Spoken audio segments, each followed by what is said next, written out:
My child, come close and rest with me for a little while, because I want to show you something that many hearts do not understand when they look at their own lives. They see doors opening and closing. They see people rising and falling. They see places of honor, places of shame, places of waiting, and places of sudden change.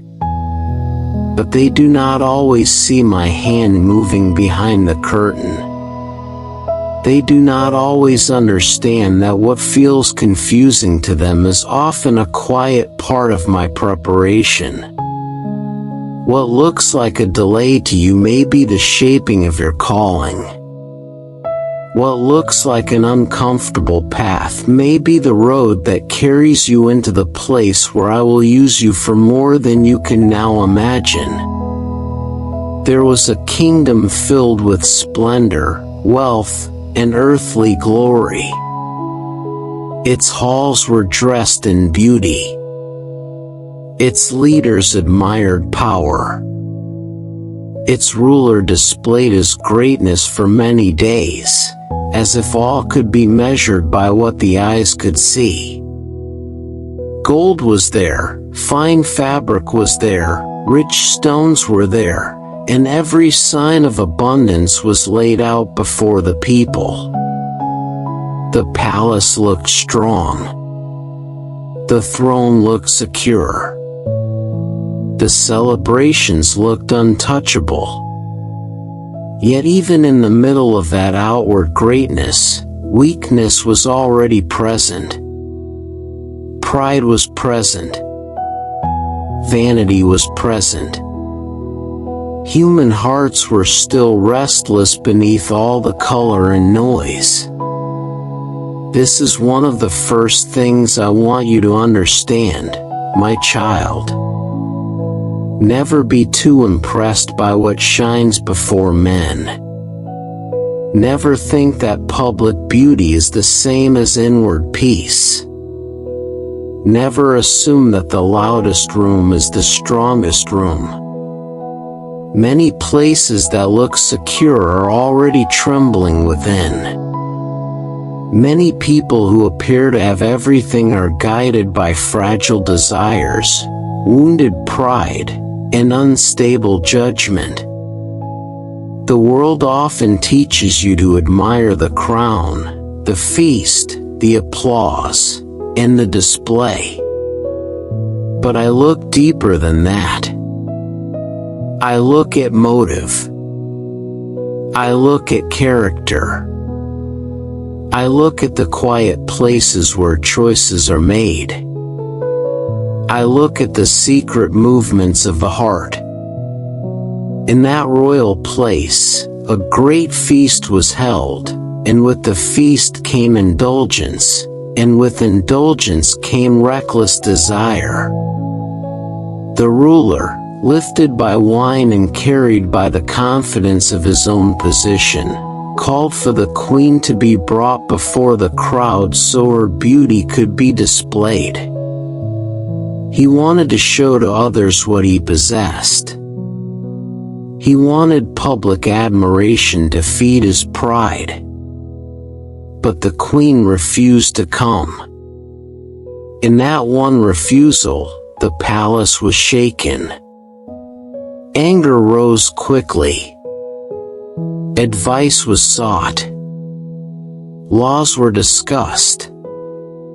Pride clothed itself in the language of order, and fear clothed itself in the language of wisdom. The queen lost her place, and the kingdom moved forward as if a replacement could easily solve what was broken. Yet, my child, I want you to notice something. Men often think they are writing the whole story, but they are only writing the lines they can see. They think their decrees decide everything. They think their wounded ego is the center of history.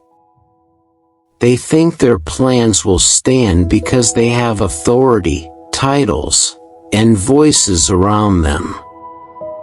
But above every human decision, I remain. Above every banquet, every dismissal, every promotion, every fear-filled conversation, I remain. I do not tremble when earthly power shifts. I do not lose track of the one hidden soul whom I am preparing in silence. After that shaking in the palace, a search began. Many young women were gathered from many places. Beauty was sought, charm was weighed, and favor was measured by palace standards. On the surface it may seem like a story of chance, a story of appearance, a story of political replacement. But I tell you, my child, nothing is ever only what it seems when I am at work.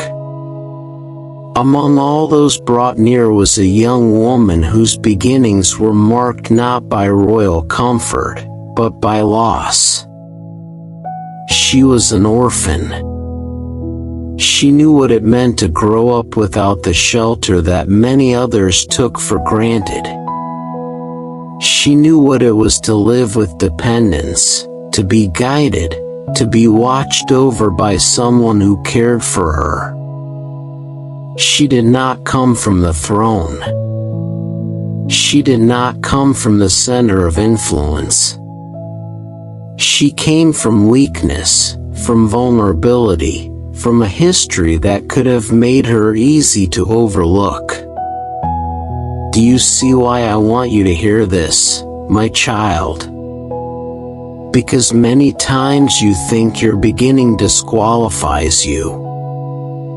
You look at your pain, your lack, your hidden years, your losses, and you imagine that the great things of life must belong only to those who started strong. But I tell you, I know how to bring beauty out of hidden places. I know how to carry a heart through sorrow without wasting a single tear. I know how to take the one who was not noticed and place them where their life will matter far beyond what they can understand in the moment. That young woman, Esther, was not alone in the world. She had been cared for by Mordecai, a man who watched over her with faithful concern. He had taken responsibility for her when others were gone. He became for her both covering and counsel. And this also matters, my child, because I often place faithful people near you before I place you into larger assignments.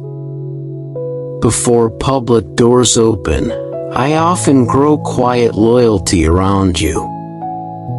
Before influence comes, I let you learn trust.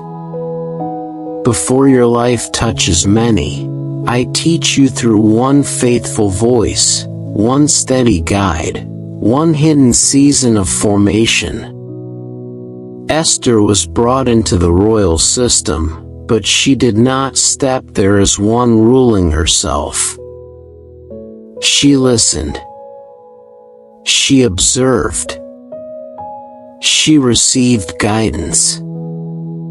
She did not rush to prove herself. She did not fill the room with noise. She carried a gentle wisdom. She moved with restraint. She accepted preparation. She allowed time to do its work. This is another lesson for you, my child. Not every season is a season to announce yourself.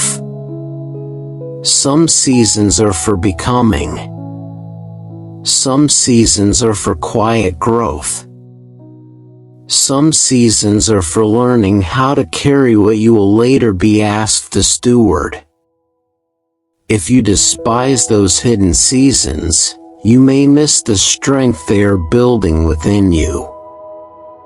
The palace had its routines, its beauty treatments, its customs, its process.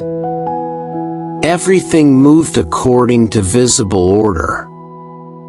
But beneath that visible order, I was guiding a life according to a deeper purpose. Esther found favor. She was treated with kindness. She was given what she needed. She was moved into a good place. She stood out, not through striving, but through a grace upon her life that others could feel. Favor is a mysterious thing to those who only study outward methods. They try to reduce it to appearance, to skill, to timing, to strategy. But there are moments when my hand rests upon a life, and even those who do not understand why feel drawn toward what I am doing. My child, when my favor rests on you, it does not always mean the road will be easy. It does not always mean the process will be comfortable. It does not always mean people will understand your place. But it does mean I am moving in ways you cannot fully measure. Favor is not the same as a life without testing. Favor often places you inside responsibility. Favor often brings you closer to moments that will require courage. Favor is not merely decoration, it is often preparation. Esther also carried a secret. She did not reveal her full background. She held part of her story quietly, under wise instruction. Now hear me carefully, my child, because this too has meaning. There are seasons when I ask you to be open, and there are seasons when I ask you to be still. There are times when testimony must be spoken boldly, and there are times when wisdom requires restraint until the proper hour has come. Not every truth must be shouted the moment it enters your heart.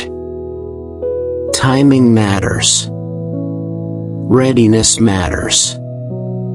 Discernment matters. A seed grows hidden before it breaks through the soil. A child forms in secret before being brought forth. In the same way, some parts of your calling must be carried quietly until the appointed time. Mordecai did not stop caring for Esther once she entered the palace. He remained attentive. He stayed near enough to learn how she was doing. He walked in concern, in patience, in watchfulness. This image is precious, my child, because it reflects something of my own heart toward you. Even when I place you in unfamiliar places, I do not abandon you there. Even when your environment changes, my eye remains upon you. Even when others see only your outer role, I remain attentive to your inner condition. I know how you are doing. I know what pressures surround you. I know what you fear, what you wonder, what you do not speak aloud. You are never one forgotten life moving through a cold system. You are seen.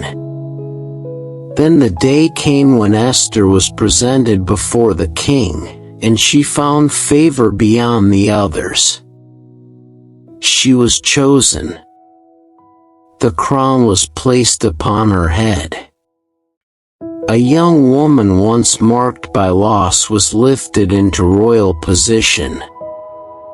A life that began in vulnerability was brought into influence. A hidden one was brought into visibility. And if you stop there, my child, you may think the lesson is only that I can raise the lowly, and that is true, but it is not the whole truth. I did not raise her merely for status. I did not place her there merely to comfort her. I was positioning her for purpose. This is where many hearts become confused.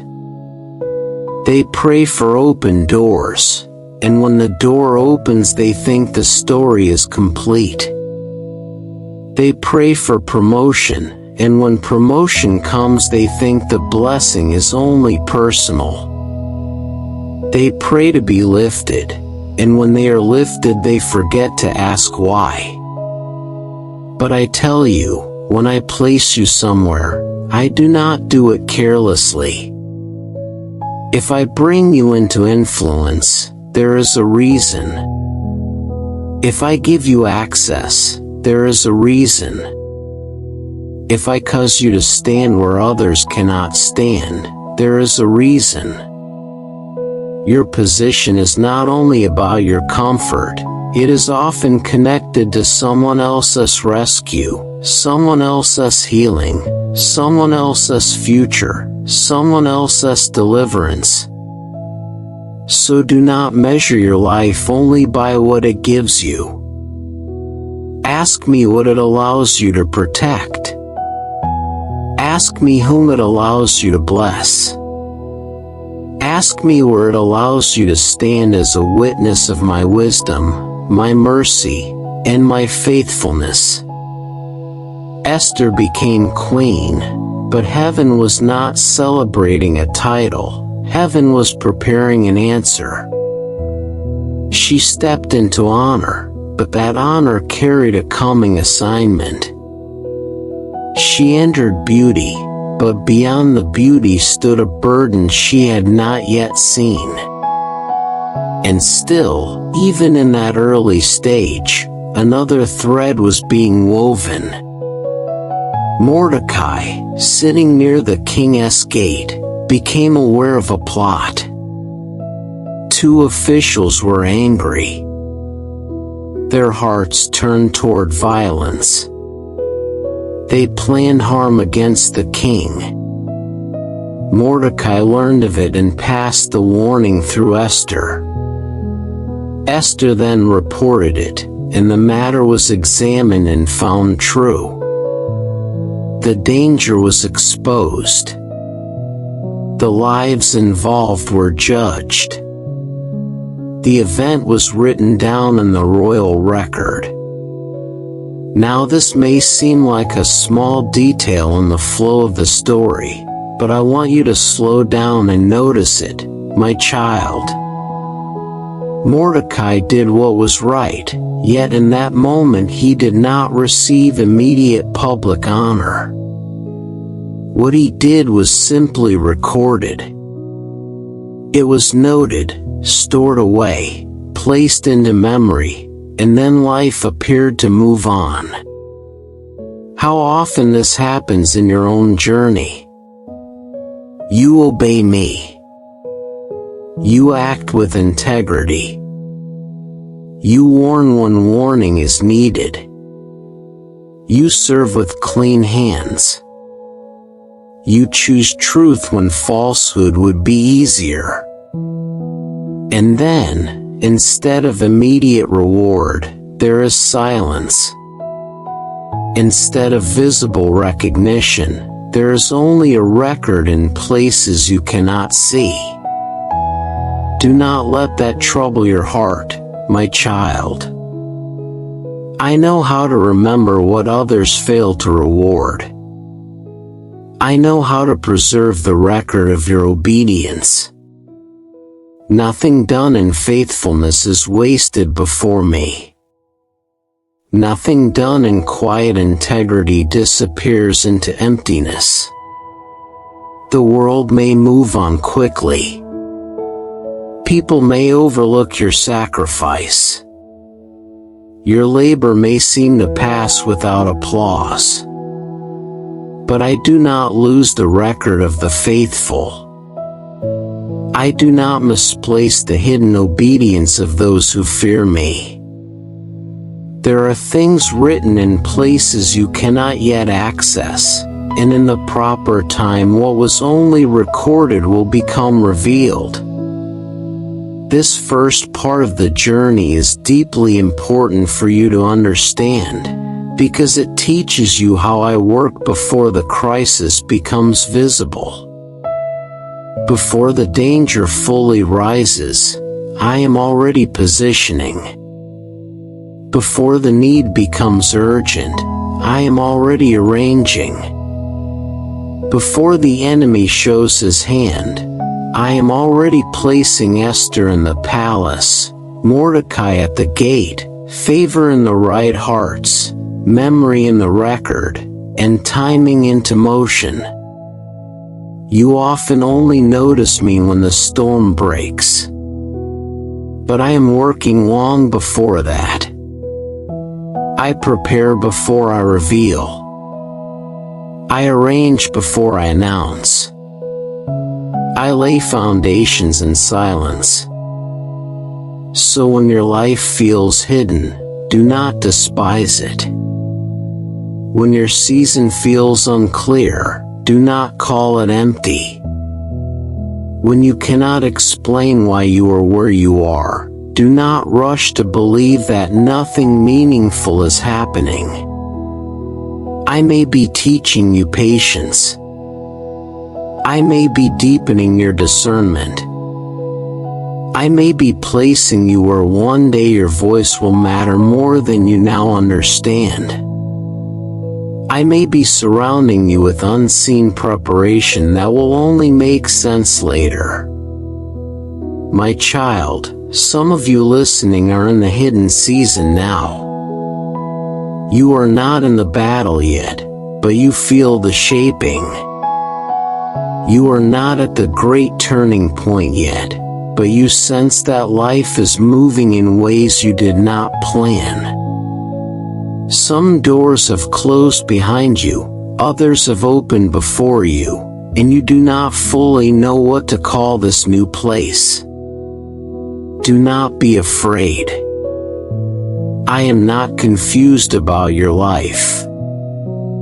I am not late in your story. I am not trying to improvise with your future. What feels surprising to you is not surprising to me.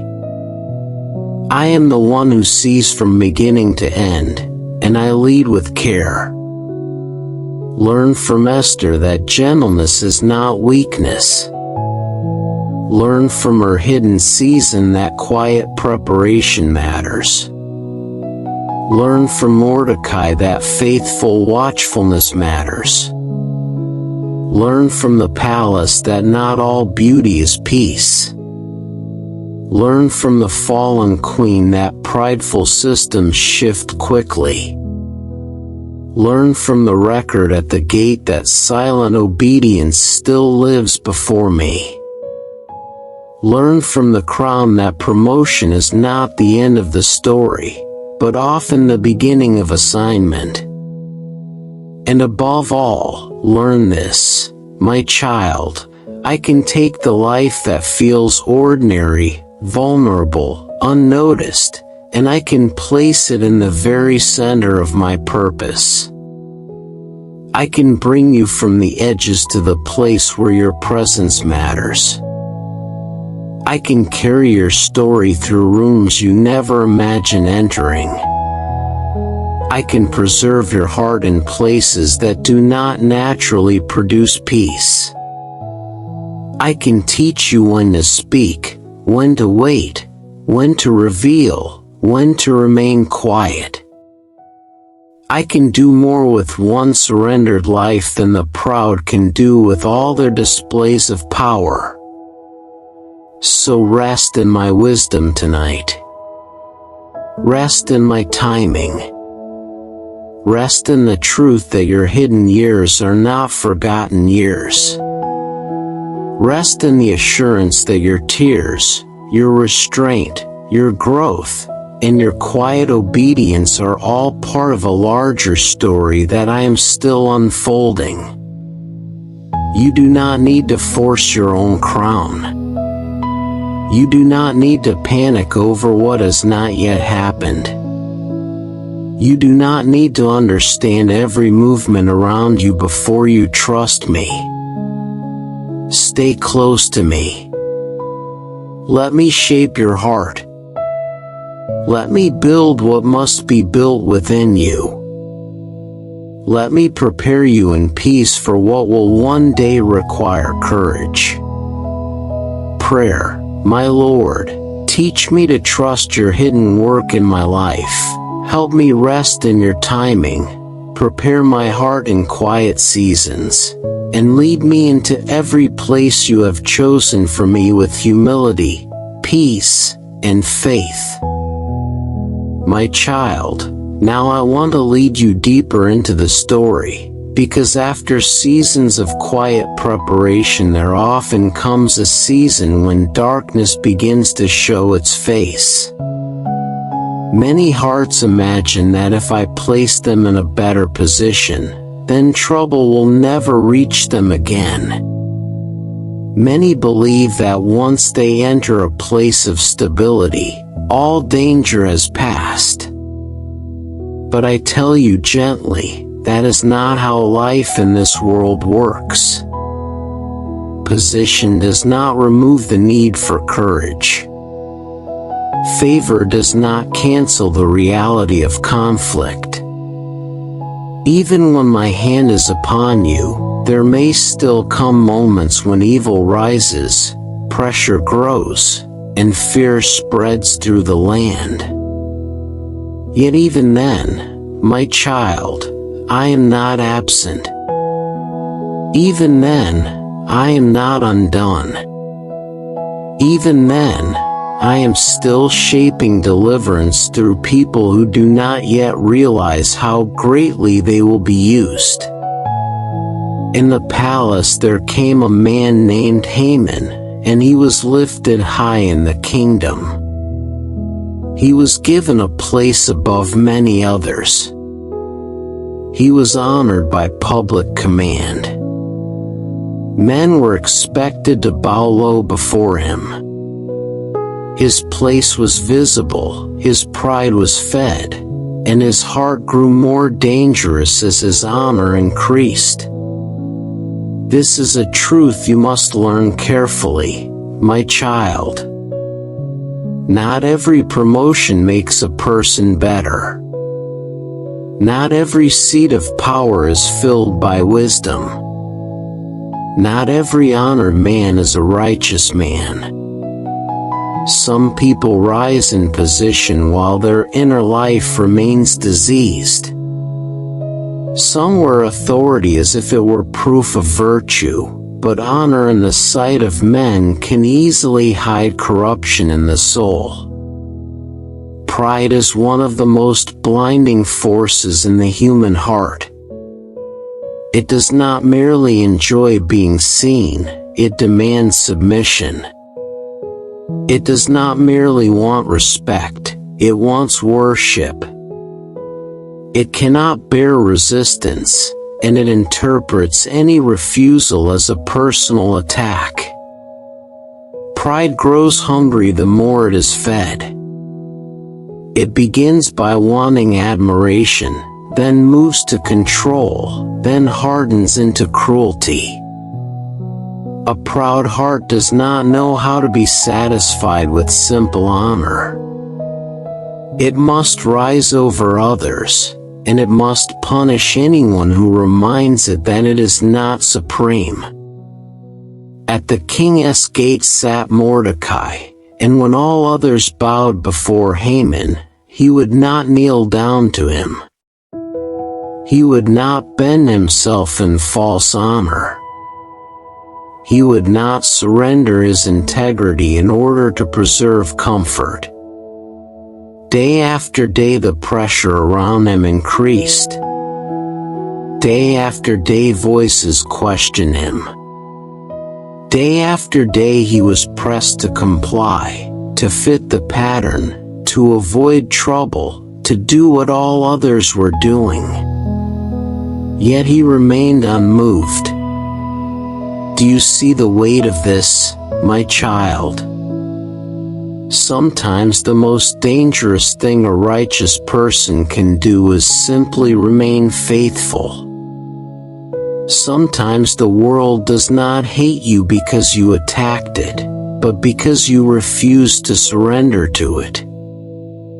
Sometimes all you did was stand. You did not scheme. You did not seek conflict. You did not hunger for attention. You simply would not bow where your spirit knew it should not bow. Yet even that kind of quiet faithfulness can disturb dark hearts, because darkness is offended by steadfastness. Evil does not only fear loud resistance, it also fears quiet integrity.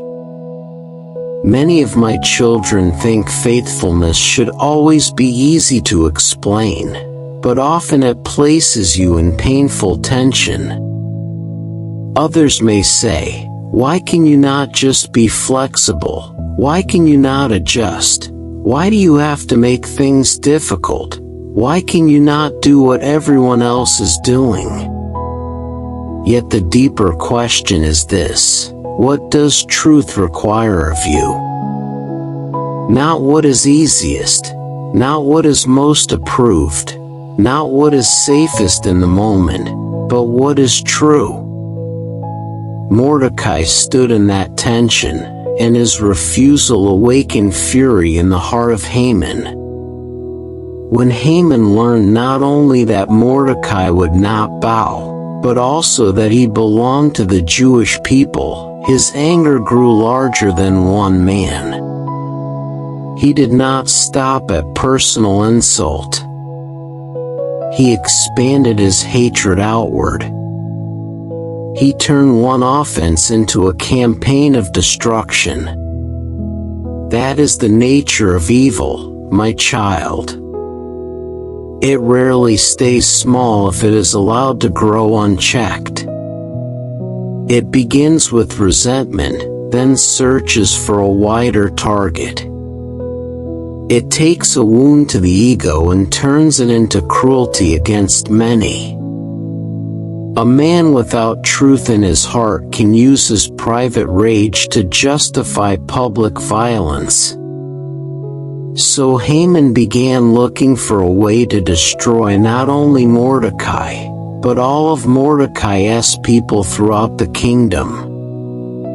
He worked through timing. He worked through influence. He worked through language that twisted reality. He presented an entire people as separate, troublesome, and unworthy of protection. He framed injustice as if it were wisdom. He made cruelty sound necessary. He used power to prepare destruction. This is another thing I want you to understand, my child. Darkness often wears the clothing of logic. Oppression often speaks in the language of order. Hatred often hides behind polished words. Those who wish to harm others rarely begin by admitting their malice. They justify, they reshape the story, they stir suspicion, they exaggerate difference, and they persuade those in authority that harshness is reasonable. So do not be fooled when evil speaks calmly. Do not assume smooth speech means clean motives. Learn to see beneath the surface. Learn to ask what spirit is driving the words you hear. The king gave his signet ring, and once that authority was released, letters were sent through the provinces. The decree was written in many scripts, carried to many places, and the command was terrible. On a single appointed day, the Jews, young and old, women and children, were to be destroyed, and their goods taken. The order moved outward quickly, and the kingdom was suddenly overshadowed by a sentence of death. While the decree spread, the king and Haman sat down to drink, and the city was bewildered. Sit with that image for a moment, my child. A city in confusion, a people under threat, fear entering homes, weeping rising in secret, and powerful men sitting down with their cups as if nothing weighty had happened. This is often the way of the world. Decisions made in high places create suffering in the lives of ordinary people. Those far from the pain may continue as if all is well, while others tremble under the consequences. But do not think I do not see the contrast. I see the table of the comfortable, and I hear the cry of the wounded. I hear what the frightened whisper at night. I see the homes where mothers hold back tears. I see the fathers who do not know how to protect their children. I see the shock that runs through a people when they realize they have been marked for loss. Mordecai heard what had been done, and grief broke over him. He tore his clothes, put on sackcloth and ashes, and went out into the city crying with loud and bitter anguish. He came as far as the king's gate, but no farther, because such garments were not allowed to enter. In every province where the decree arrived, mourning spread among the Jews. Fasting, weeping, and lamentation rose. Many lay in sackcloth and ashes. There are moments, my child, when sorrow is so heavy that it strips away all pretense. There are seasons when polished language cannot carry the weight of what the soul feels. There are cries that rise from such deep places that they are no longer neat, no longer composed, no longer concerned with appearances. Do not be ashamed of bringing real grief before me. Do not think I require you to hide the ashes of your heart. I am not frightened by your lament. I do not turn away from your tears. I do not love you less because you do not look composed in your suffering. There are times when mourning is the honest language of the soul. Yet even in grief, notice this, Mordecai did not collapse into emptiness. His sorrow was real, but his heart was still turned toward truth. He mourned because he understood the danger. He mourned because the decree was terrible. But his grief was not hopeless indifference, it was the beginning of awakening. Sometimes sorrow becomes the place where courage is born. Sometimes the moment that breaks your heart is also the moment that wakes your spirit. When your comfort is stripped away, what remains becomes clearer. What matters becomes sharper. What must be faced can no longer be avoided. Inside the palace, Esther heard that Mordecai was in distress. At first she did not know the full reason, only that he appeared in mourning. She sent garments for him to wear, hoping perhaps to remove the visible sign of pain, but he would not accept them. My child, there is something very human in that moment. Often when we first see another person in pain, we want to make the outward sign disappear before we understand the inward burden. We want to fix the appearance quickly. We want to smooth over the distress. We want the sackcloth removed. But some sorrows are not healed by covering them. Some wounds must first be understood. Some alarms must not be silenced too soon. So Esther sent a trusted servant to learn what had happened and why. Mordecai then explained everything. He told of the plot, of the money promised for destruction, of the decree already written and published. He gave a copy of the order and urged that it be shown to Esther.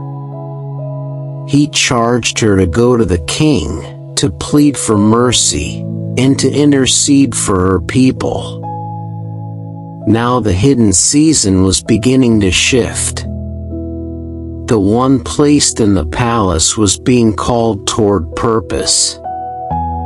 The woman crowned in beauty was being drawn toward burden.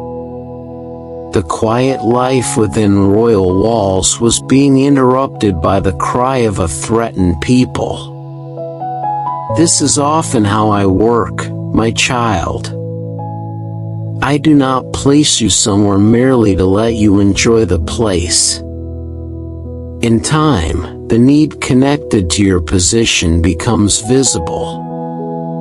The suffering connected to your access becomes clear. The reason for your preparation begins to emerge. But Esther hesitated. She sent back a reply that revealed the danger. Anyone who approached the king in the inner court without being summoned faced death, unless the king extended the golden scepter. And she had not been called to him for 30 days. This was not a small fear.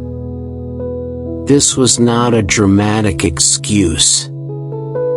It was a real risk.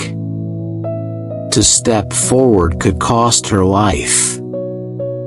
My child, I want you to be honest with me the way Esther was honest in that moment.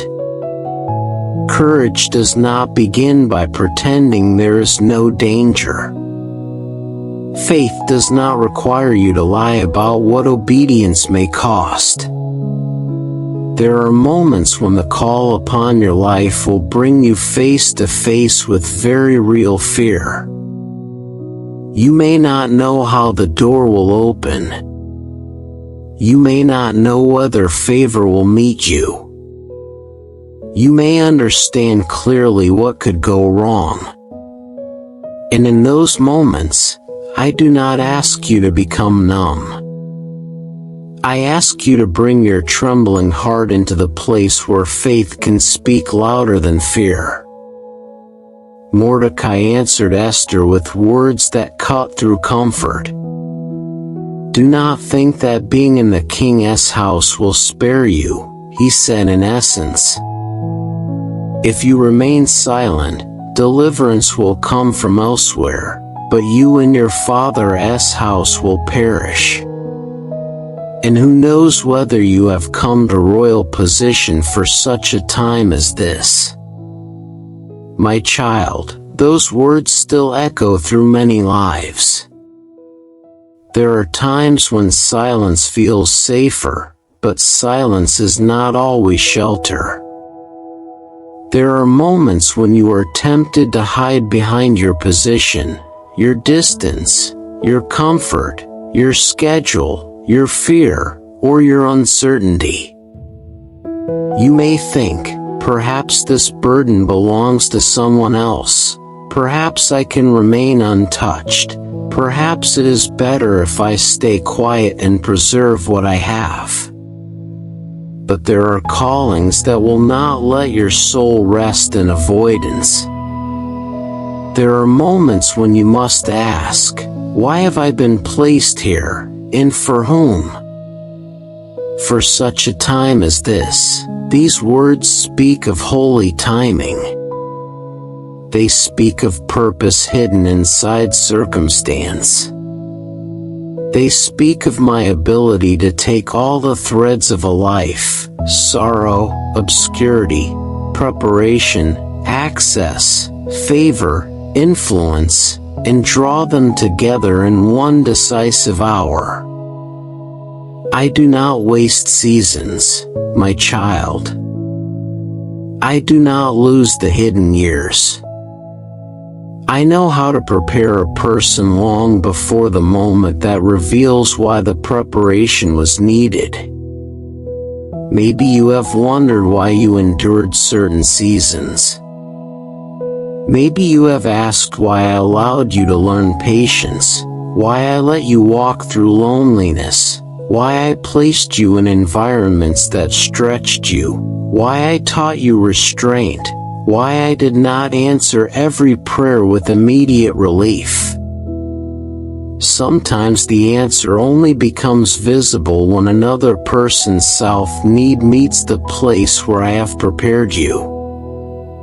Then suddenly your story is no longer just about your own survival.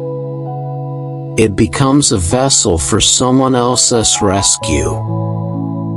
Esther heard those words, and something changed within her. Fear did not vanish, but purpose rose. She did not rush carelessly, and she did not remain frozen. She chose a path of surrender. She told Mordecai to gather the Jews in Susa and fast for her. For 3 days and nights they were to neither eat nor drink. She and her attendants would do the same. Then she would go to the king, though it was against the law. And if I perish, I perish. There is a holy beauty in that response, my child. It is not reckless bravado. It is not pride. It is not self-display. It is yielded courage. It is the kind of courage that does not come from self-confidence, but from surrender.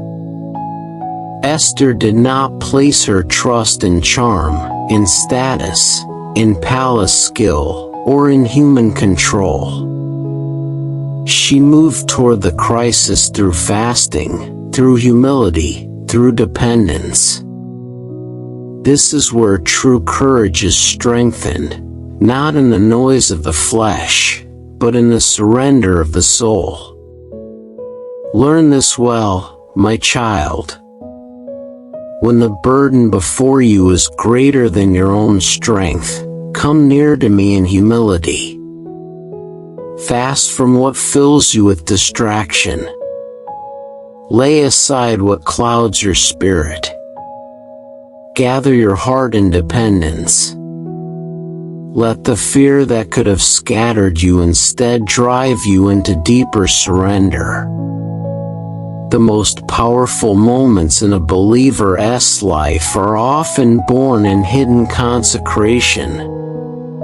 Before visible breakthrough there is often unseen yielding. Before public courage there is private bowing. Before a life-changing step there is quiet surrender where no crowd is watching. Part of what makes this moment so beautiful is that Esther did not only ask others to fast for her, she joined them. She did not stand above the burden while others carried it. She entered it with them. This reveals the kind of heart I love, my child. I delight in leaders who do not merely instruct, but also kneel. I delight in those who carry responsibility with humility. I delight in people who feel the weight of others' pain and do not treat it lightly. Esther's royal position did not harden her. The danger around her people broke through the comfort of the palace and reached her spirit. Some of you listening are standing in a season like this. Not the same in outward form, but the same in inward tension. You can feel that something weighty is pressing upon your heart. You are aware that safety and obedience are pulling in different directions. You sense that remaining passive may protect your comfort, but not your calling. You know you cannot stay forever in the place where nothing is risked. Hear me gently, my child. I do not call you to panic, but I do call you to awaken.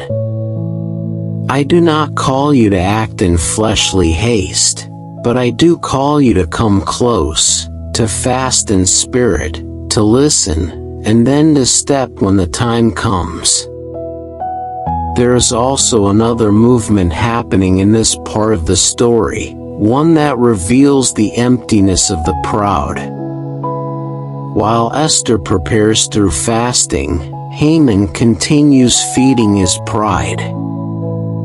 He leaves the first banquet joyful and lifted in spirit because he feels singled out for special honor. Yet all his pleasure is poisoned by one thing: Mordecai still refuses to bow. So Haman gathers his family and friends and boasts of his wealth, his many sons, his advancement, his access to the king, and the special invitation he has received from the queen. But after naming all those things, he confesses that none of it satisfies him while Mordecai remains at the gate unbent. What a picture of bondage this is, my child. A proud soul can possess much and enjoy little. A heart ruled by ego can sit among riches and still feel tormented by one refusal. That is what pride does. It destroys peace from within. It gathers honors and remains restless. It multiplies possessions and remains empty. It wins the room and still cannot sleep because one person did not bow deeply enough. Never envy the proud, my child. Do not confuse their visibility with peace. Do not mistake their applause for joy. A soul ruled by self cannot rest. Then Haman's wife and friends gave him wicked counsel. Build a high gallows, they said in essence, and ask the king in the morning to have Mordecai executed upon it. Then go enjoy the banquet. So the suggestion pleased him, and he had the gallows prepared. This is how evil deepens when it is welcomed. A wounded ego becomes rage. Rage looks for agreement. Agreement sharpens cruelty. Cruelty makes its plans. And then the heart begins to imagine it can feast while another life is destroyed. My child, guard your heart early. Bring bitterness to me before it matures. Bring offense to me before it hardens. Bring wounded pride to me before it turns into thoughts that no longer resemble mercy. Sin rarely reaches its darkest form all at once. It grows where it is fed. As this part of the story closes, the contrast is strong. One house prepares a gallows. Another people prepare through fasting. One man is feeding his rage. One woman is surrendering her fear. One side trusts power and manipulation. The other side leans into humility and dependence. And though much is still unresolved, I want you to see already where true strength lives. It does not live in the decree, or the ring, or the threats, or the banquet pride of the wicked. True strength is forming in the hearts that tremble before me and still choose obedience. So take this into your heart tonight, my child. When pressure rises around you, do not rush to measure reality by what seems strongest in the moment. The decree may look final, but I am greater. The proud may look secure, but pride has already planted the seeds of its own fall. Your fear may feel real, but fear is not the master of your future. Your tears may fall, but they are not forgotten. The ashes you wear in sorrow are seen by me. The fast you enter in weakness is seen by me. The decision you are afraid to make, yet know you must make, is held before me with tenderness. I am with you in the moment when comfort ends and calling begins. I am with you when your soul is pulled between safety and obedience. I am with you when you feel too small for the hour in front of you. I am with you when darkness seems organized and the righteous seem vulnerable. I am with you when the city is bewildered and your own heart feels uncertain. I am the one who strengthens the trembling. I am the one who gathers courage in surrendered hearts. I am the one who can turn the very place of threat into the doorway of deliverance. So do not give your heart over to despair. Let sorrow make you honest. Let pressure make you prayerful. Let danger make you dependent. Let the cry of this hour draw you closer to me, not farther away. For when the time of decision comes, I will not leave you alone in it. I will meet you in the fast, in the silence, in the trembling, and in the step you take by faith. Prayer, my Lord, when fear rises and darkness spreads, draw me near to you, keep my heart from pride, strengthen me in surrender, and give me courage to obey you in the very time you have appointed for my child. Now we come to the moment when preparation must become action, when the hidden work of many years must step into the open, when the heart that has been formed in quietness must stand in a place where everything feels exposed. This is the hour when many souls tremble, because it is one thing to sense that I have a purpose for your life, and it is another thing to walk straight toward the place where that purpose will cost you something. Many people enjoy the thought that I am guiding them, but they become afraid when my guidance leads them beyond comfort. Many love the language of calling, but they do not love the doorway of surrender that calling requires. Yet I tell you gently, my child, the most beautiful turns in your life often begin at the very point where your fear is greatest and your trust must become deeper. Esther had heard the burden. She had felt the weight of the decree. She had listened to the piercing words that reminded her she had not come into her position for no reason. She could no longer remain in that place of distance where truth is known but action is delayed. The cry of her people had entered her heart. The call of the hour had become clear. The cost was real, the danger was real, the law was real, and still she chose to move toward obedience. Before she moved toward the throne of the king, she moved toward humility. Before she stepped into the court, she stepped into fasting. Before she risked her life outwardly, she bowed inwardly. This matters more than many understand, my child. The deepest courage does not begin in your public moment.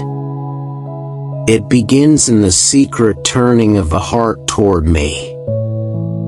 It begins when you stop asking only how to protect yourself, and start asking how to honor me in the hour before you. It begins when you stop building your life only around safety, and begin building it around faithfulness. You may still feel weak. Your hands may still tremble. Your mind may still imagine what could go wrong.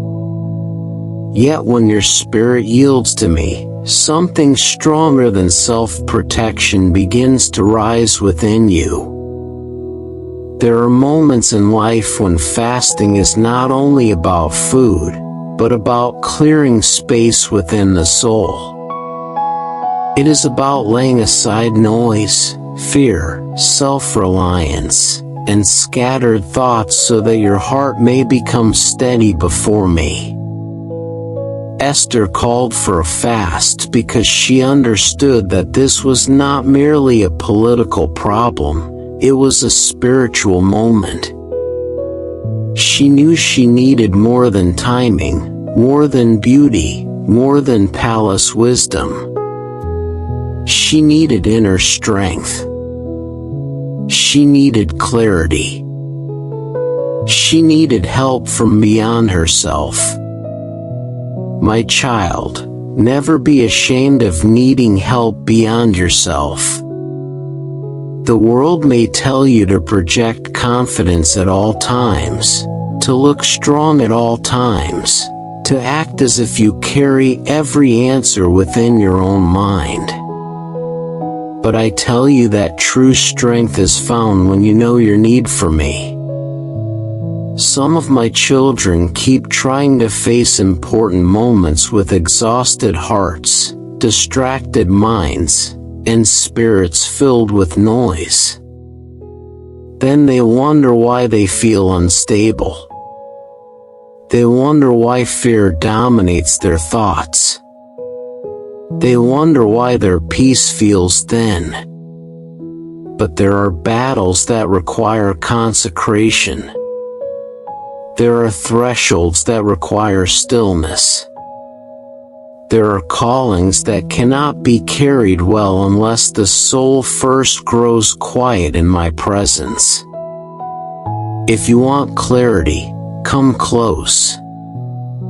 If you want courage, come close.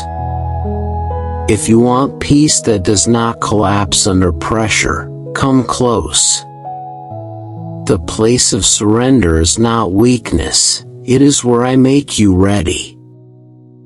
As Esther fasted, she was not controlling the outcome, she was yielding the outcome. That is one of the hardest lessons for the human heart.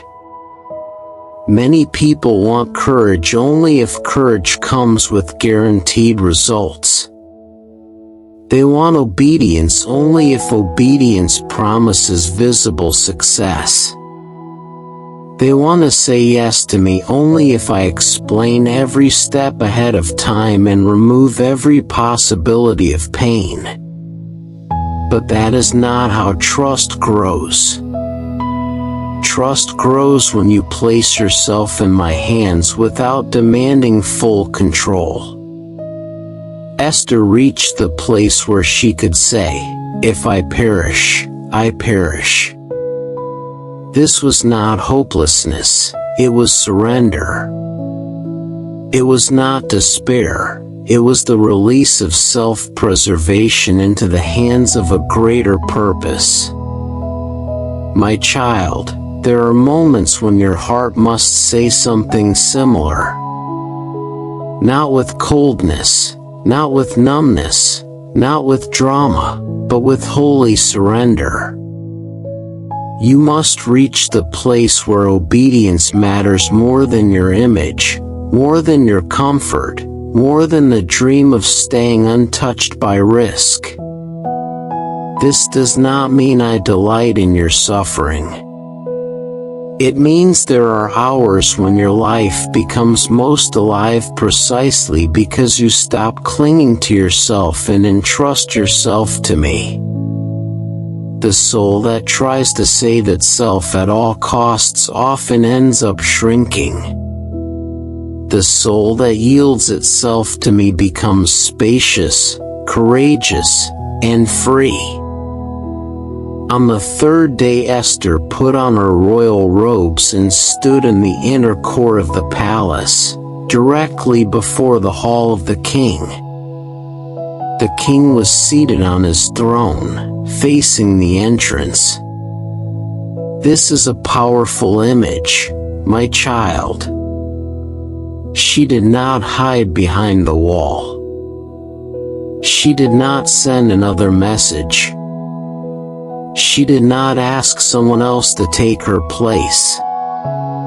She dressed for the role she had been given and stepped into the place where her presence would either open a door or end her life. Can you feel the silence of that moment? Can you feel how every step into that court carried the weight of a people, the fear of death, the memory of the law, and the uncertainty of what would happen next? Many times in your own life, the most important step is simply stepping into the court. Not because you already know the whole conversation, not because you already see the whole victory, but because you refuse to remain paralyzed outside the place where obedience waits. Some of you are standing outside such a court now. It may not be a palace hall, but it is a place where you know you must act. It may be a conversation you have delayed. It may be a calling you have resisted. It may be a burden you have tried to push away. It may be a truth you need to speak, a step you need to take, a surrender you need to make. And fear tells you to remain outside. Fear tells you that not choosing is safer. Yet there comes a time when not stepping forward becomes its own form of loss. When the king saw Esther standing there, he was pleased with her and extended the golden scepter. She approached and touched its tip.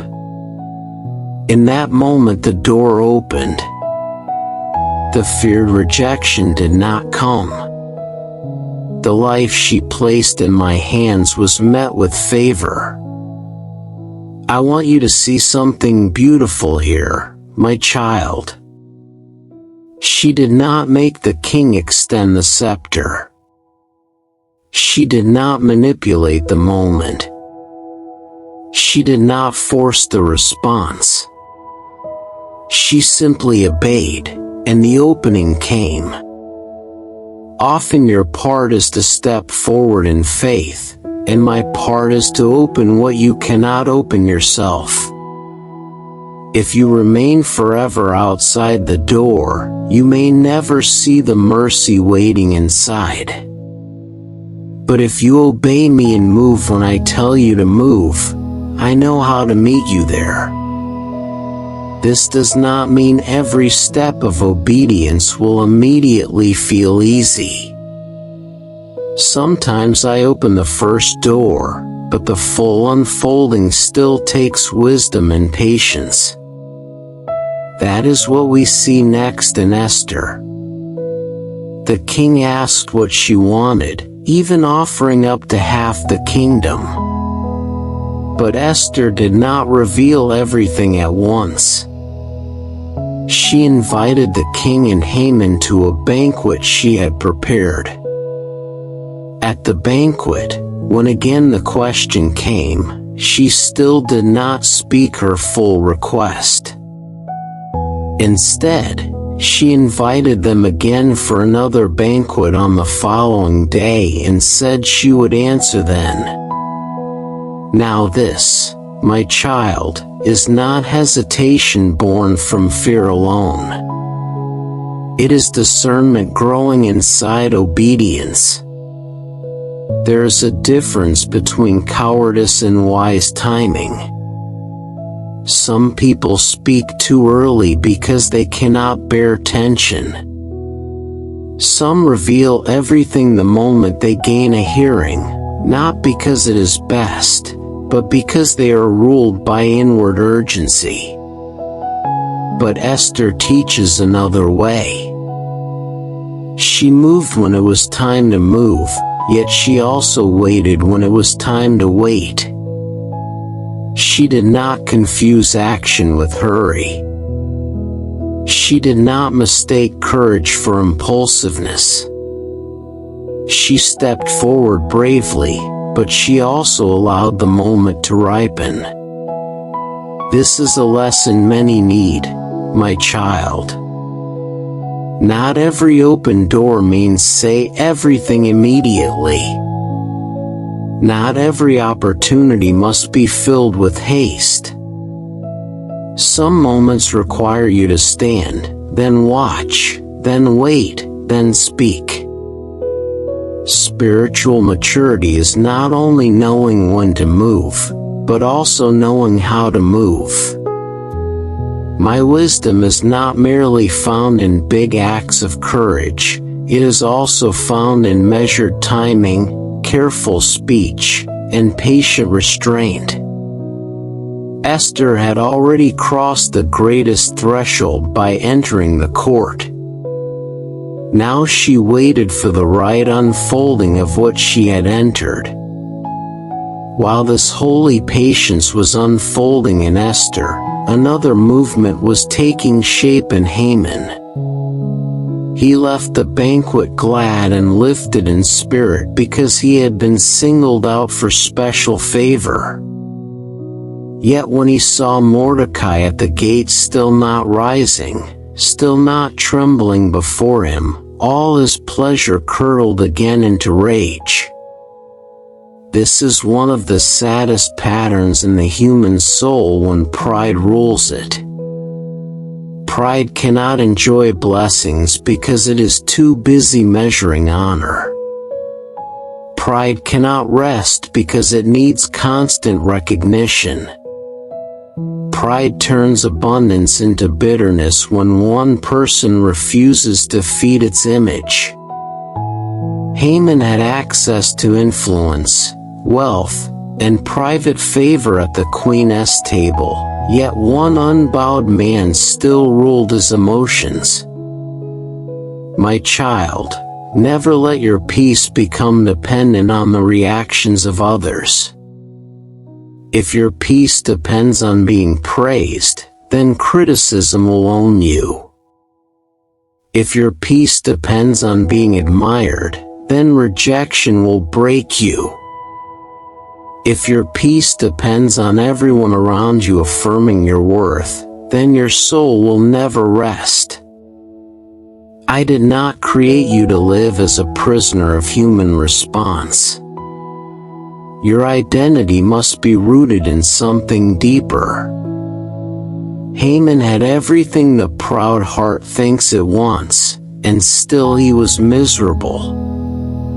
Esther stood under threat of death, yet she was becoming inwardly steady through surrender. One soul had public power and private torment. The other had outward risk and inward strength. Learn from this difference. Haman gathered his friends and his wife and spoke of his wealth, his family, his honor, and his advancement, Yet even while boasting he confessed his dissatisfaction. Then came the wicked suggestion, build the gallows, ask for Mordecai to be executed in the morning, and then go cheerfully to the banquet. And Haman liked the counsel.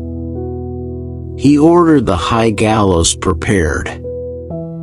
That image of a structure being built through the night is very striking, my child.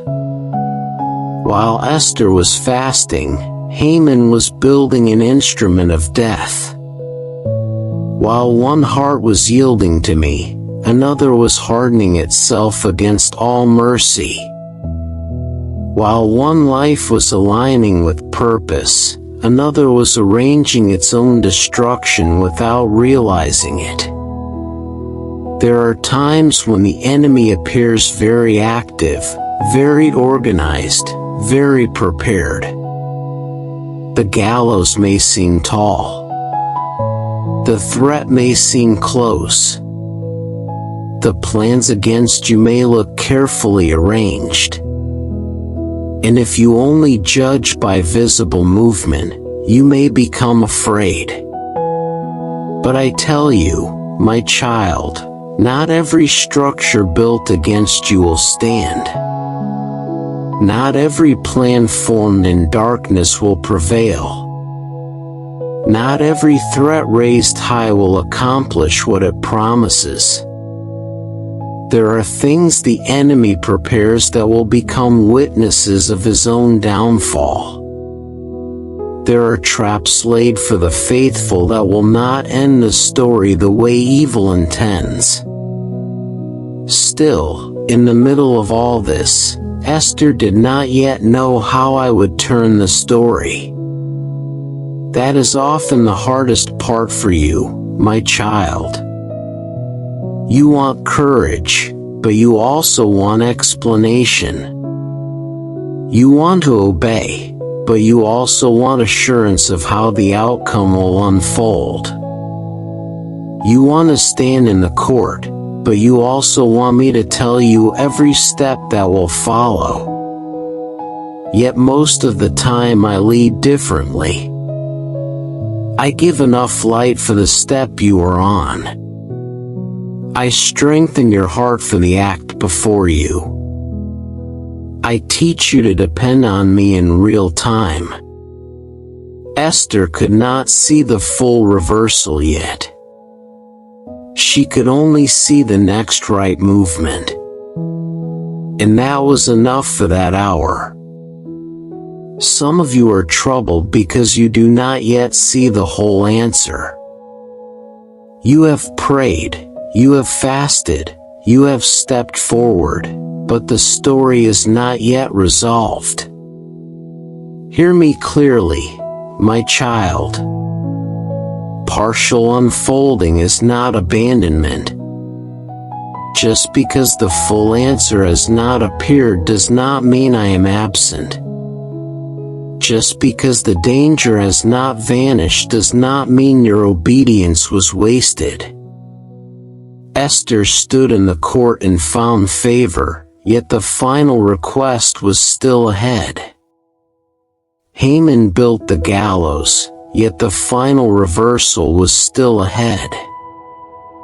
Mordecai remained at the gate, still unbent, yet the final honor was still ahead. Much can happen between your first act of obedience and the visible fulfillment of what I am doing. So do not grow weary in the middle place. Do not assume that because everything is not yet finished, nothing important is happening. The middle place is often where your trust becomes pure. It is where you learn not to cling to immediate proof.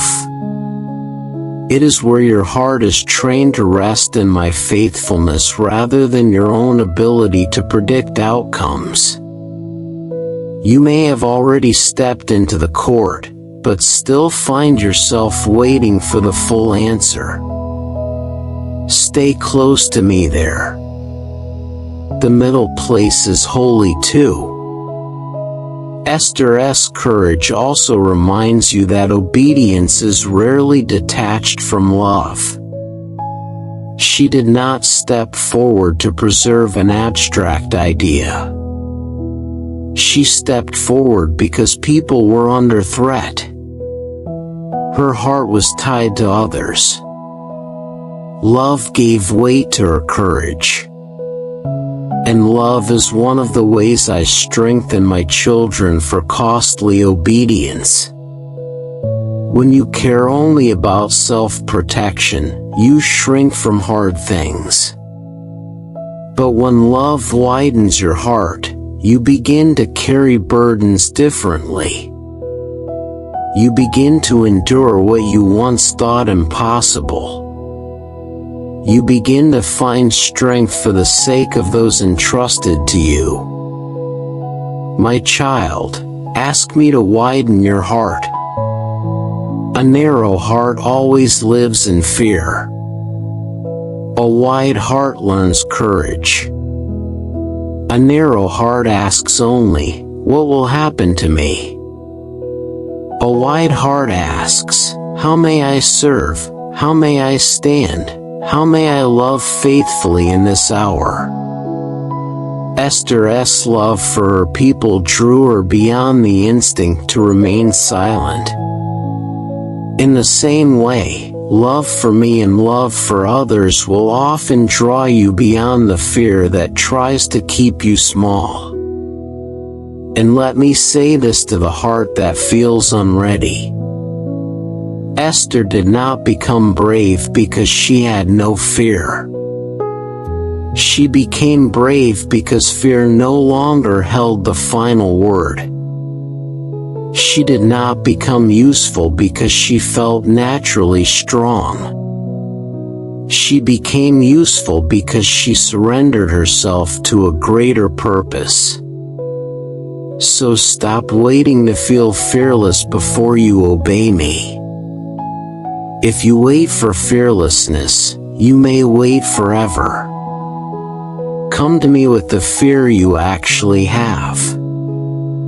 Bring me the shaking hands, the sleepless questions, the tightness in your chest, the uncertainty about what comes next. Bring me all of it. I know how to meet weak hearts and steady them. I know how to make surrendered people courageous. As this part of the story closes, I want you to hold the image in your heart. Esther has stepped into the court, the scepter has been extended, the invitation has been given, the banquet has begun, the delay has been chosen with wisdom, and the gallows are rising in the dark. Everything looks tense. Everything feels unfinished. Yet beneath it all, my hand is moving. The proud think they are advancing. The faithful feel the cost of obedience. The answer is not yet visible. But heaven is not alarmed. I am not searching for a solution. I am already carrying the story toward its turning point. So when your life feels like this, when you have obeyed but the ending is not yet visible, remain with me. When you have stepped out in faith but still do not see the full reversal, remain with me. When others seem active in schemes and threats, while all you can do is walk in humble obedience, remain with me. I do not waste surrendered steps. I do not forget the courage it took for you to enter the court. I do not overlook the hidden fasting that steadied your heart. I do not abandon the soul that trusts me without demanding control. Let your life become simple before me. One step of obedience. One day of trust. one quiet surrender after another. That is how I lead many of my children through hours they once thought would crush them. Not by flooding them with all the answers at once, but by giving enough grace for the next faithful step. Esther had enough grace for the fast, enough grace for the court, enough grace for the banquet, enough grace for the waiting. And you too will have enough grace for what I ask of you. My child, stay in that truth tonight. You do not have to carry tomorrow before tomorrow comes. You do not have to solve the whole story before the next dawn. You only need to stay near me and answer my leading with trust. The one who brought you into this place will not leave you halfway through. The one who prepared you in secret knows how to sustain you in the open. The one who saw your hidden tears knows how to strengthen you in visible pressure. And the one who called you for such a time as this will also carry you through the time itself. Prayer, my Lord. When I stand in the middle place between fear and obedience, keep my heart near you, teach me to move with courage and wisdom, help me trust you without needing control, and give me grace for each step you place before me. My child, now we come to the part of the story where what was hidden begins to turn, where what seemed delayed begins to move, where the proud man who thought he controlled the hour starts walking toward the ruin he built with his own hands. This part matters deeply, because many of my children lose heart in the middle of the waiting. They can believe that I am with them when they are praying. They can believe that I am with them when they first obey. But when the answer still does not appear, when the enemy still looks active, when the threat still feels close, they begin to wonder whether I have forgotten what I began. Yet I tell you, my child, there are nights when the whole story changes while the world thinks nothing is happening. There are hours when I move without noise, without announcement, without visible warning, and when morning comes, what seemed fixed is no longer fixed at all. The night after Esther's first banquet was one of those nights. Haman had gone home swollen with self-importance. He had tasted private honor. He had enjoyed being singled out. He had been included at the Queen Esther table with the king. His pride felt enlarged, yet his anger still burned because Mordecai remained unshaken. So the gallows had been built. The plan had been shaped. The morning seemed ready to bring death to the righteous man who refused to bow. From the outside, evil looked organized. Evil looked confident. Evil looked prepared. But while the gallows stood in the dark, something smaller, quieter, and far more powerful was taking place. The king could not sleep. That is all. No trumpet sounded. No army moved. No prophet stood in the street. No decree was publicly reversed. A man simply could not sleep. This is one of the tender mysteries of my rule, my child. I do not always begin my turning points with things that look mighty in human eyes. Sometimes I begin with one restless night. Sometimes I begin with one missed sleep, one remembered detail, one delayed step, one small interruption that seems ordinary until later. Never assume that what appears small cannot carry my hand. The king, unable to sleep, ordered the records of his reign to be brought and read aloud. And there, among all the written matters of the kingdom, he heard again the account of Mordecai. He heard of the plot that had once threatened his life. He heard that Mordecai had exposed the danger and made known the truth. He heard of faithful service that had protected the throne. Then he asked what honor had been given to Mordecai for this. And the answer came back, nothing has been done. My child, pause there with me. Nothing has been done. How many faithful souls know the ache of that sentence? They obeyed. They served. They acted with integrity. They spoke up when danger approached. They stood where it mattered. And afterward, life moved on as if nothing worthy of notice had happened. The record remained, but the reward did not come. The truth remained, but the recognition did not follow.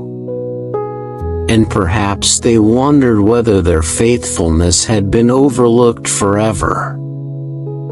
Hear me clearly, my child, what has not yet been honored is not forgotten. What has not yet been rewarded is not lost. The world may delay what is due. People may fail to notice the full weight of what you have done. Those in power may pass by your quiet obedience without response. But I know how to awaken remembrance at the right time. I know how to bring back into the light what others left buried in silence. I know how to call for the record at the precise moment when the truth must rise again. Many of my children want immediate recognition because the waiting feels painful. They want the good they have done to be named quickly. They want the seed to break through the ground as soon as they have planted it. But sometimes the delay is not denial, it is placement. Sometimes what seems late is perfectly timed.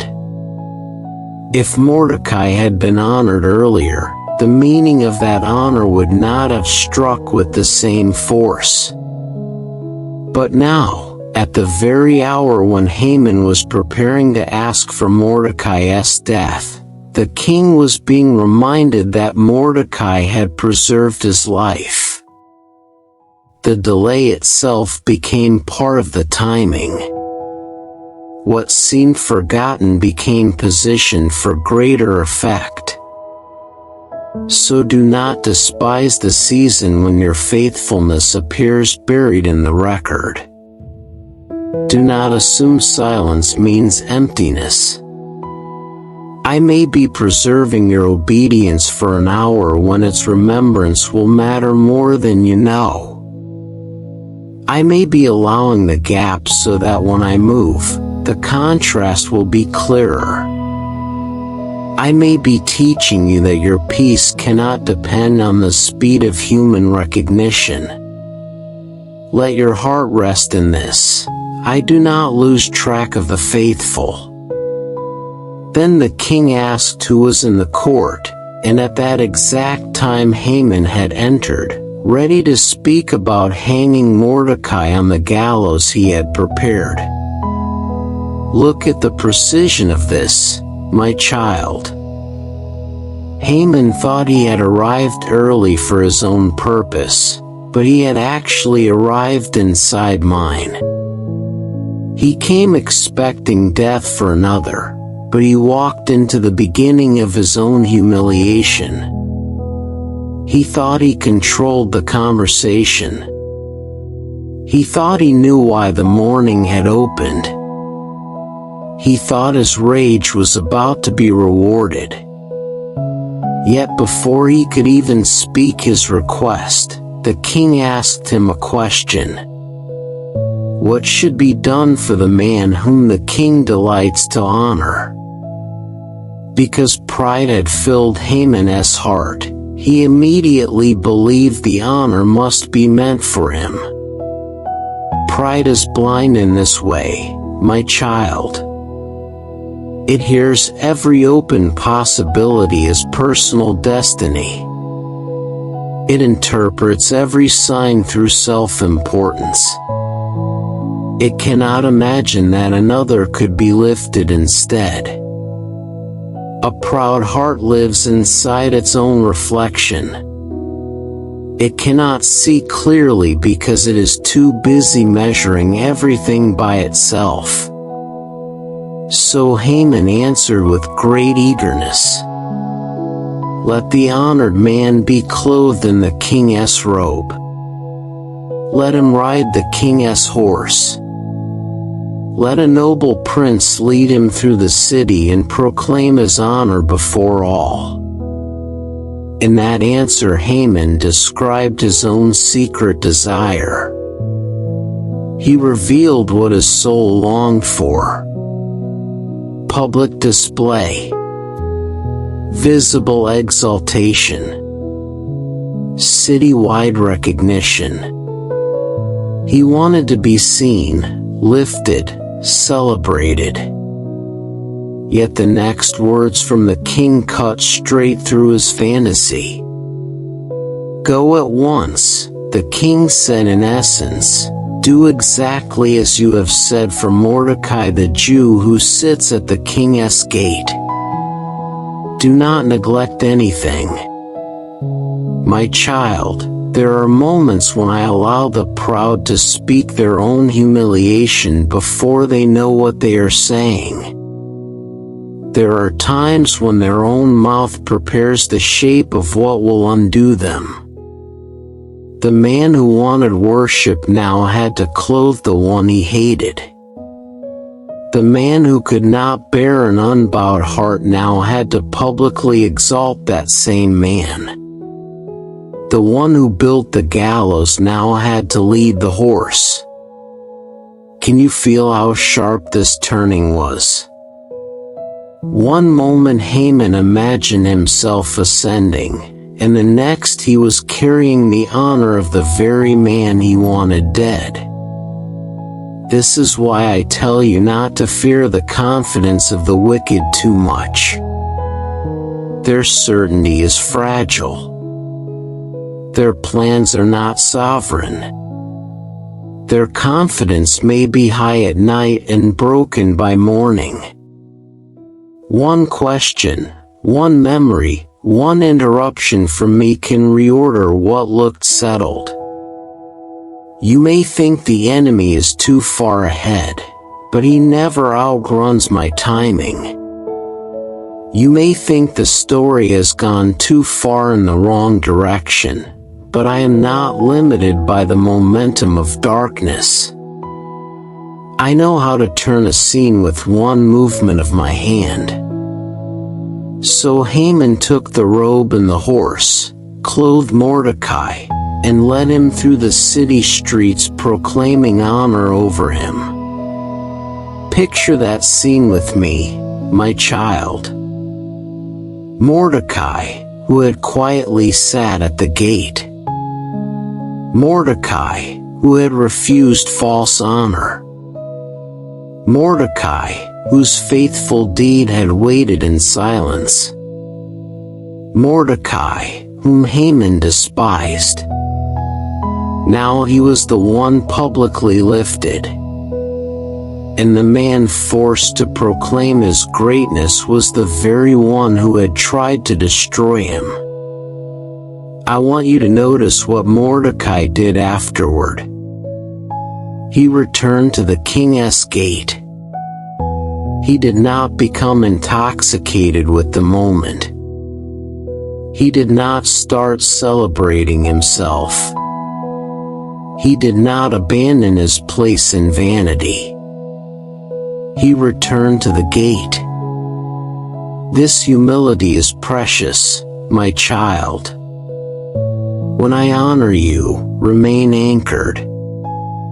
When I vindicate you, remain steady. When the thing long delayed finally opens, do not lose your heart to self-exaltation.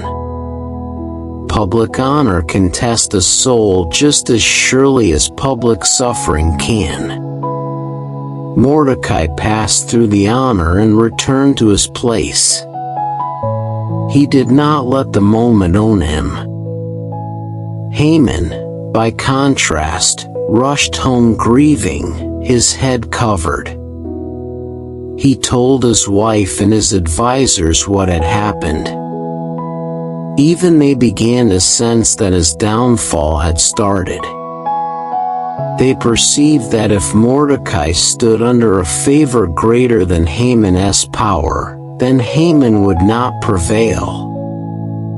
And before their conversation was finished, the king's servants arrived to hurry Haman away to the second banquet Esther had prepared. Notice the pace here, my child. The proud man is not even given time to recover his balance. This is often how it is when evil reaches the edge of its appointed limit. It begins to collapse quickly. One scene turns into another. One humiliation moves into another exposure. One secret anxiety is followed by one public unraveling.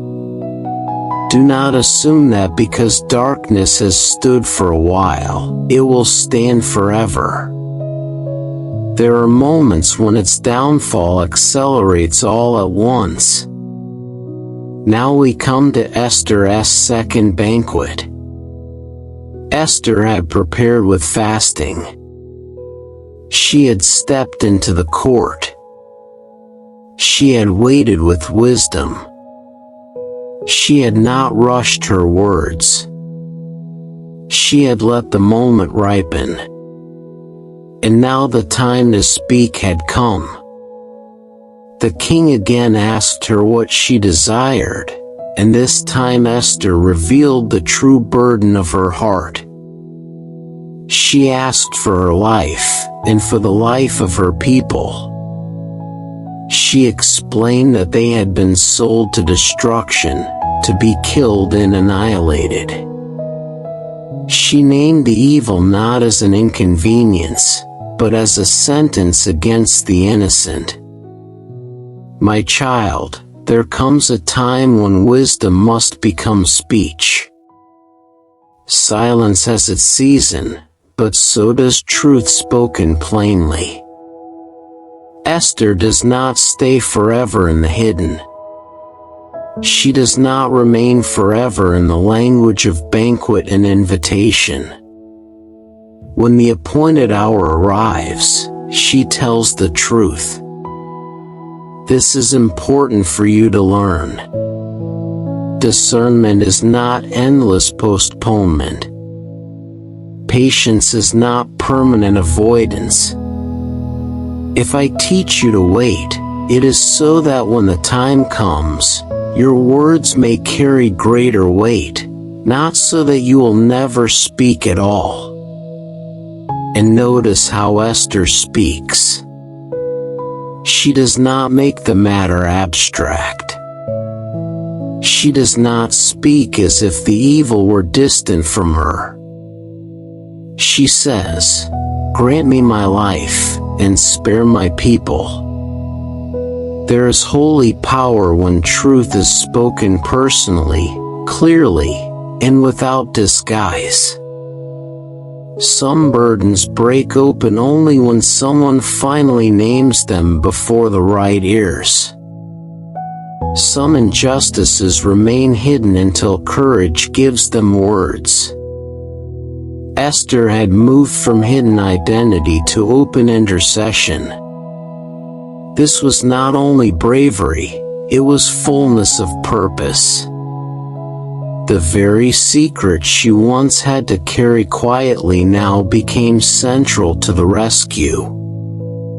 The king, shocked and angered, demanded to know who had dared to do such a thing. And Esther answered directly. The adversary and enemy is this wicked Haman.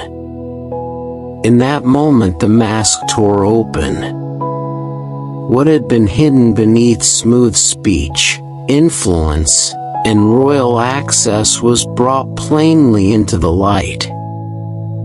Haman, once so bold, was suddenly terrified before the king and queen. My child, evil often looks strong until it is named in the light. It thrives in distortion, but it weakens when truth stands upright. This does not mean naming evil is always easy. Esther arrived at that moment through fear, fasting, patience, and risk. But when the hour came, she did not soften the truth. She did not protect the wicked with polite vagueness.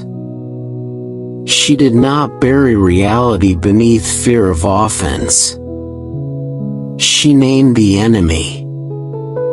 There are moments in your life too when healing begins only after truth is named. Not cruelly, not carelessly, but clearly. The king rose in fury and stepped into the palace garden. Haman, seeing that his fate was turning against him, remained behind to plead with Esther for his life. Then, as the king returned, he saw Haman collapse where Esther was reclining, and the scene sealed the matter. Haman's face was covered, and one of the servants pointed out the gallows standing by Haman's house, the very gallows prepared for Mordecai. Then came the order, hang him on it. And so Haman was executed on the structure he had built for another. This reversal is one of the sharpest pictures in the whole story, my child. The instrument of destruction prepared for the righteous became the place of judgment for the wicked. The plan designed to swallow another life turned back upon its maker. The thing lifted high in secret pride became the sign of public downfall. This is not only history, it is a pattern you must remember. Evil carries within itself the seed of its own undoing. Pride builds structures it imagines will secure victory, but often those same structures become witnesses of collapse. What the enemy raises against the faithful does not always end in the faithful one's ruin. I know how to turn the weapon. I know how to reverse the trap. I know how to make the place of intended defeat become the sign that I was present all along. Still, my child, I want to speak tenderly here. Reversal does not erase every ache that came before it. Mordecai still lived through threat. Esther still lived through fear. The people still lived under the shadow of a deadly decree that had already gone out. So do not think reversal means the past never hurt. When I turn a story, I am not pretending the pain was nothing. I am not minimizing the tears you shed while the gallows were being built. I am not dismissing the nights when you did not know what I would do. I know what those hours cost you. And because I know, my turning of the story is not shallow. It is personal. It answers real grief. Some of you need to hear this tonight. The gallows may already be standing in your mind. The threat may feel built, visible, and high. You may look at something arranged against you and think, this is too advanced now, this has gone too far, this cannot be changed. But remember the sleepless night. Remember the record being opened. Remember the question asked in the morning. Remember the proud man leading the horse. Remember the banquet. Remember the naming of truth. Remember the gallows turning back on its builder. I am able to move in ways you cannot script ahead of time. I am able to unravel what looks tightly woven. I am able to overturn what appears settled. And there is another lesson here, my child, one that will guard your heart. When I vindicate you, let it deepen your trust, not your arrogance.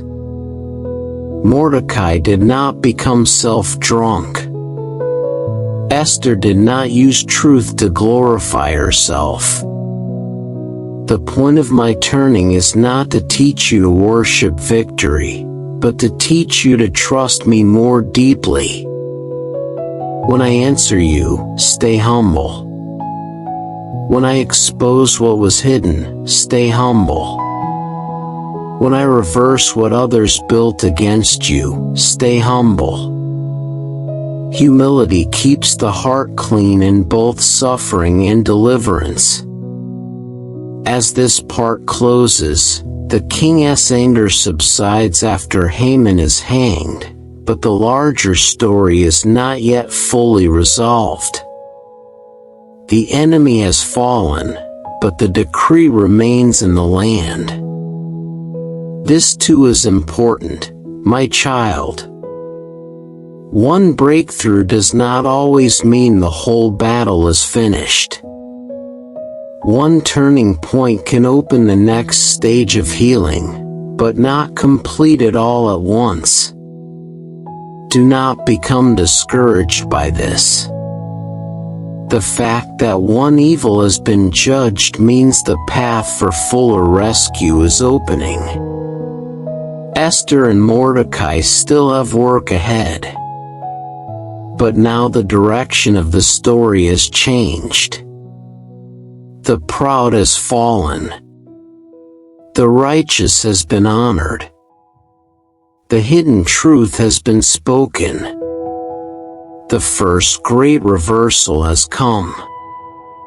So if you are in the middle of your own story, and you have not yet seen the full ending, hold fast to this. I am able to change the direction before I change every detail.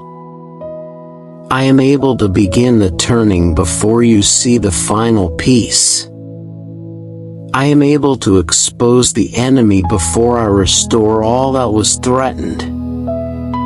Walk with me through every stage. Do not demand the whole answer in one breath. Trust the one who stayed awake over your story even when the king could not sleep.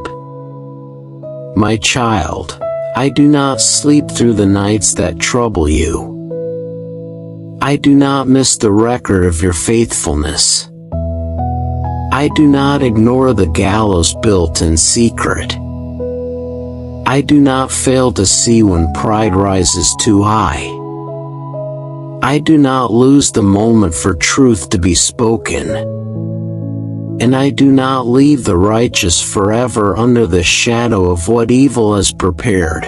Wait on me with a steady heart. Your vindication does not depend on the strength of your own hand, but on my timing, my wisdom, and my power to turn what others thought they controlled.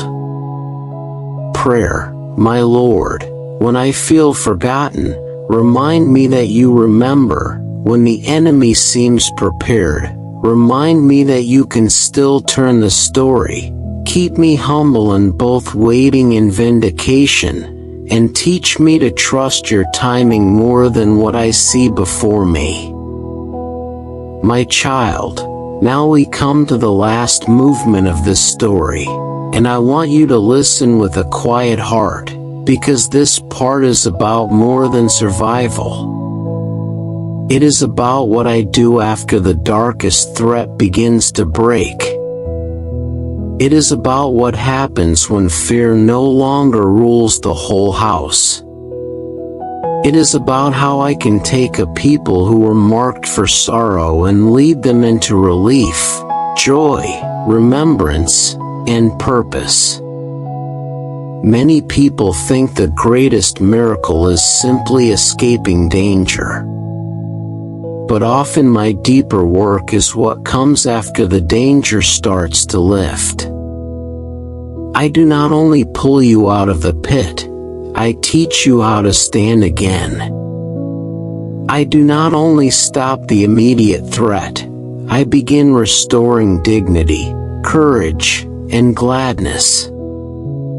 I do not only silence the voice that came against you, I build a new testimony in the very place where fear once lived.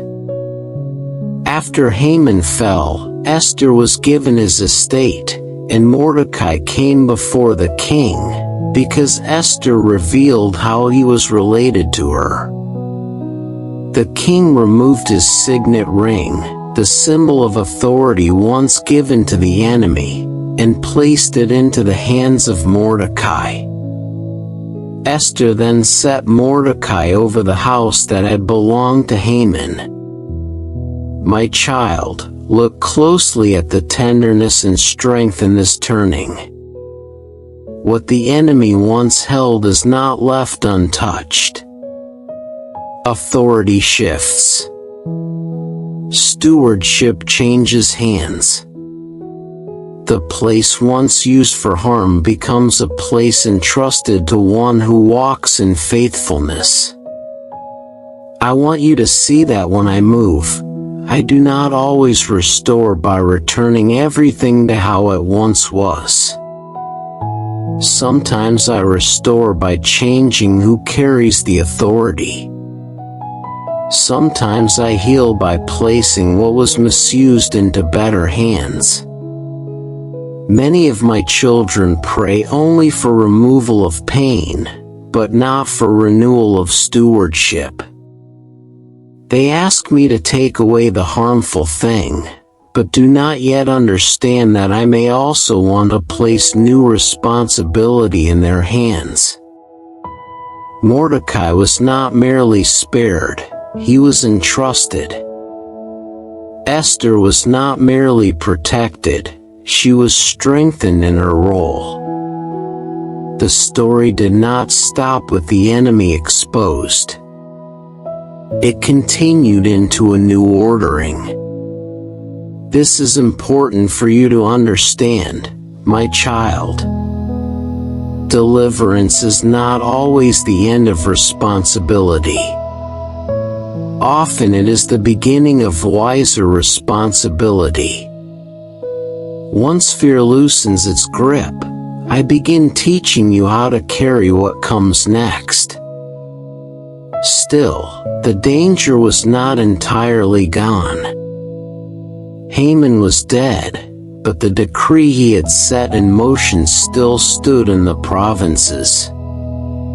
The threat had been named, the wicked planner had fallen, yet the shadow of the written command remained. Esther came again before the king. She fell at his feet, wept, and pleaded for the evil planned against her people to be undone. Hear the tenderness of this, my child. Esther did not become passive after one great victory. She did not assume that because one turning had happened, the whole work was done. She kept interceding. She kept carrying the burden. She kept speaking for those who would still suffer if the matter were left unfinished. This is a needed lesson for many hearts. Sometimes you experience one answer from me, and you think the whole journey must now be complete. But healing can unfold in stages. Justice can unfold in stages. Restoration can unfold in stages. One door opens, then another. One chain breaks, then another. One life falls, then another.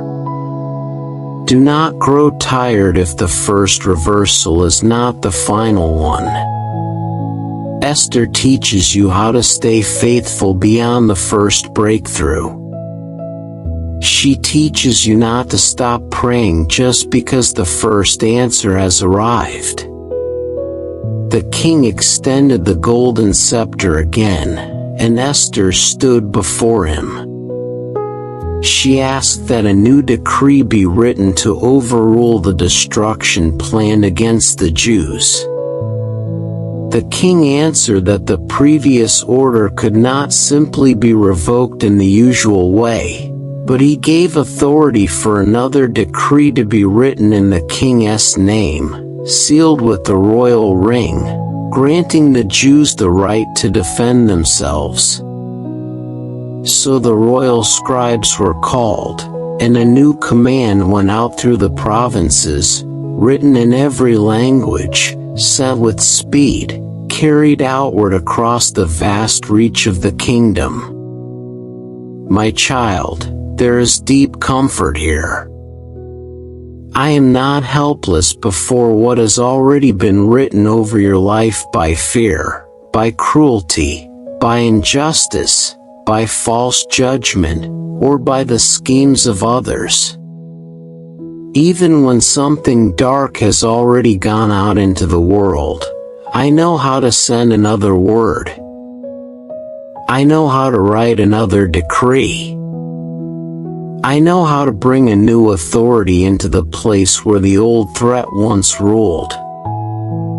There are words spoken over you that did not come from my heart. There are names placed upon you that I did not choose.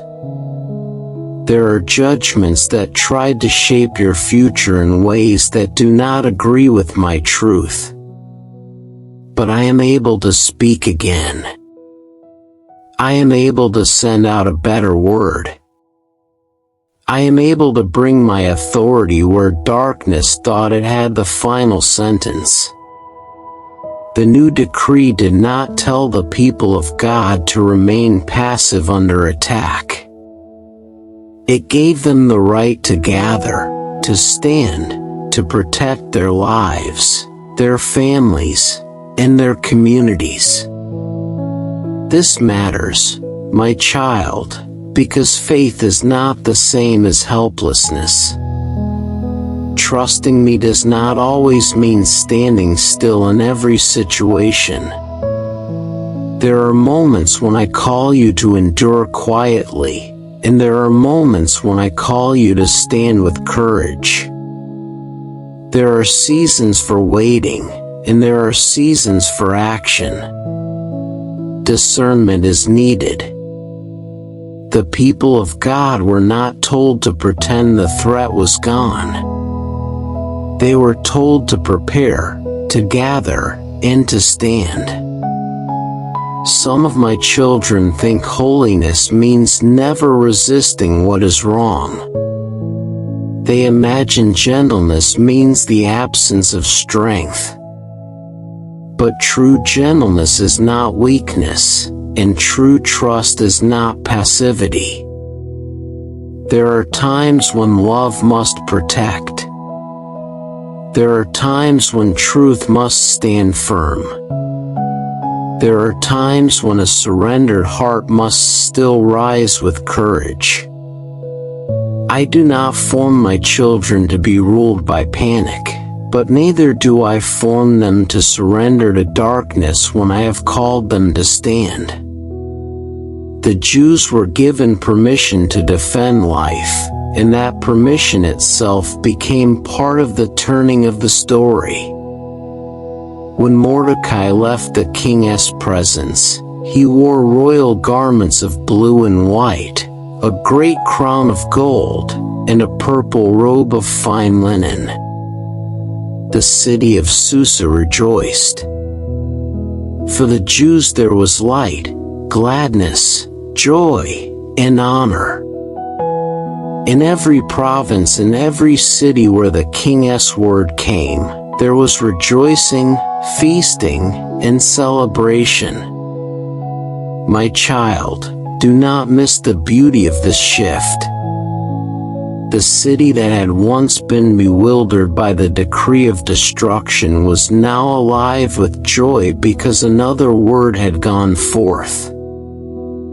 Fear had been interrupted by hope.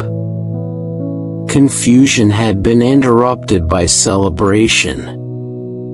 Despair had been interrupted by light. This is what my word can do in a life. When you have lived under heaviness for a long time, it can begin to feel normal. When a dark sentence has hung over your thoughts, your home, your future, or your inner life, you may forget what joy feels like. But when my truth enters with authority, light begins returning to places that had grown dim. Gladness begins rising where grief had settled. Honor begins returning where shame had lingered. I do not only remove what is evil, I restore what is good. I do not only silence the voice that threatened you, I awaken the song that had gone quiet inside you. Some of you listening have known long seasons where the inner city of your soul felt bewildered. You carried anxiety, confusion, pressure, or sorrow for so long that peace began to feel distant. Hear me, my child. I know how to bring light back to that inner city. I know how to send a word that breaks the old atmosphere. I know how to restore gladness that is not shallow, joy that is not forced, and honor that does not depend on human opinion. If you remain with me, the places that once trembled can learn to sing again. Then the appointed day came, the day that had once been meant for destruction. The enemies of the Jews had hoped to overpower them, but the story turned. The Jews gathered in their cities and stood against those who sought their harm. No one could stand against them, because fear of them had fallen upon the surrounding peoples. And many leaders assisted them because Mordecai had become great in the kingdom.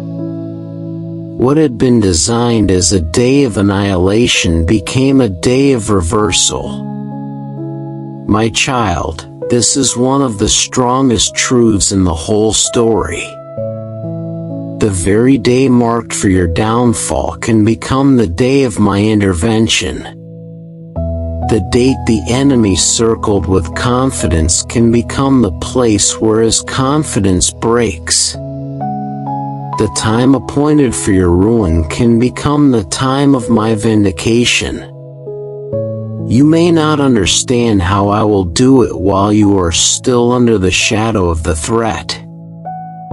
The Jews did not know, on the day the first decree went out, what the final outcome would be. All they could see at first was danger. All they could feel at first was grief. But by the time the appointed day arrived, the whole direction of the story had changed.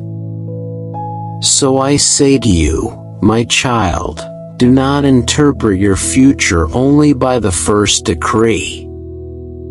Do not define your tomorrow by the darkest words spoken over your life. Do not assume that because a day has been marked in fear, it cannot become a day marked by grace. I know how to turn the appointed day.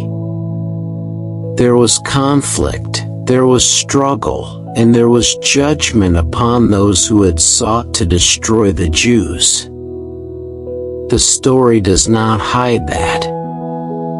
It is not told as a shallow ending where no real danger ever existed. The people had to gather. They had to stand. They had to walk through the appointed day. This too speaks to your life, my child. Sometimes my deliverance does not remove you from every hard moment. Sometimes it carries you through the hard moment with a different outcome than the enemy intended. You may still have to walk through the day you feared. You may still have to face the conversation, the conflict, the court, the challenge, the grief, or the exposure. But if I am with you, the outcome will not belong to fear. One detail repeated in the story is that though the Jews struck down their enemies, they did not lay their hands on the plunder. This was not greed driving them. This was not revenge for gain. This matters deeply, my child. When I deliver you, do not let your heart become like the heart of those who harmed you. When justice comes, do not let greed enter. When vindication comes, do not let bitterness feed itself. When you are lifted, remain clean in spirit. One of the ways you know my hand is at work is that deliverance does not have to turn you into the very kind of person you once feared. I can bring justice without corrupting your heart. I can give you strength without poisoning your soul. Then the days of sorrow gave way to days of rest and rejoicing. In Susa and in the provinces, the Jews celebrated with feasting, joy, and gifts shared among one another, and with generosity shown to the poor. Mordecai recorded these events and sent letters establishing that these days were to be remembered each year, because in that month their sorrow had been turned into joy and their mourning into celebration. My child, I love this part of the story, because it reveals that when I bring you through something weighty, I do not only want you to survive it, I want you to remember rightly. Memory matters. If you do not remember my faithfulness, fear will try to rewrite your story.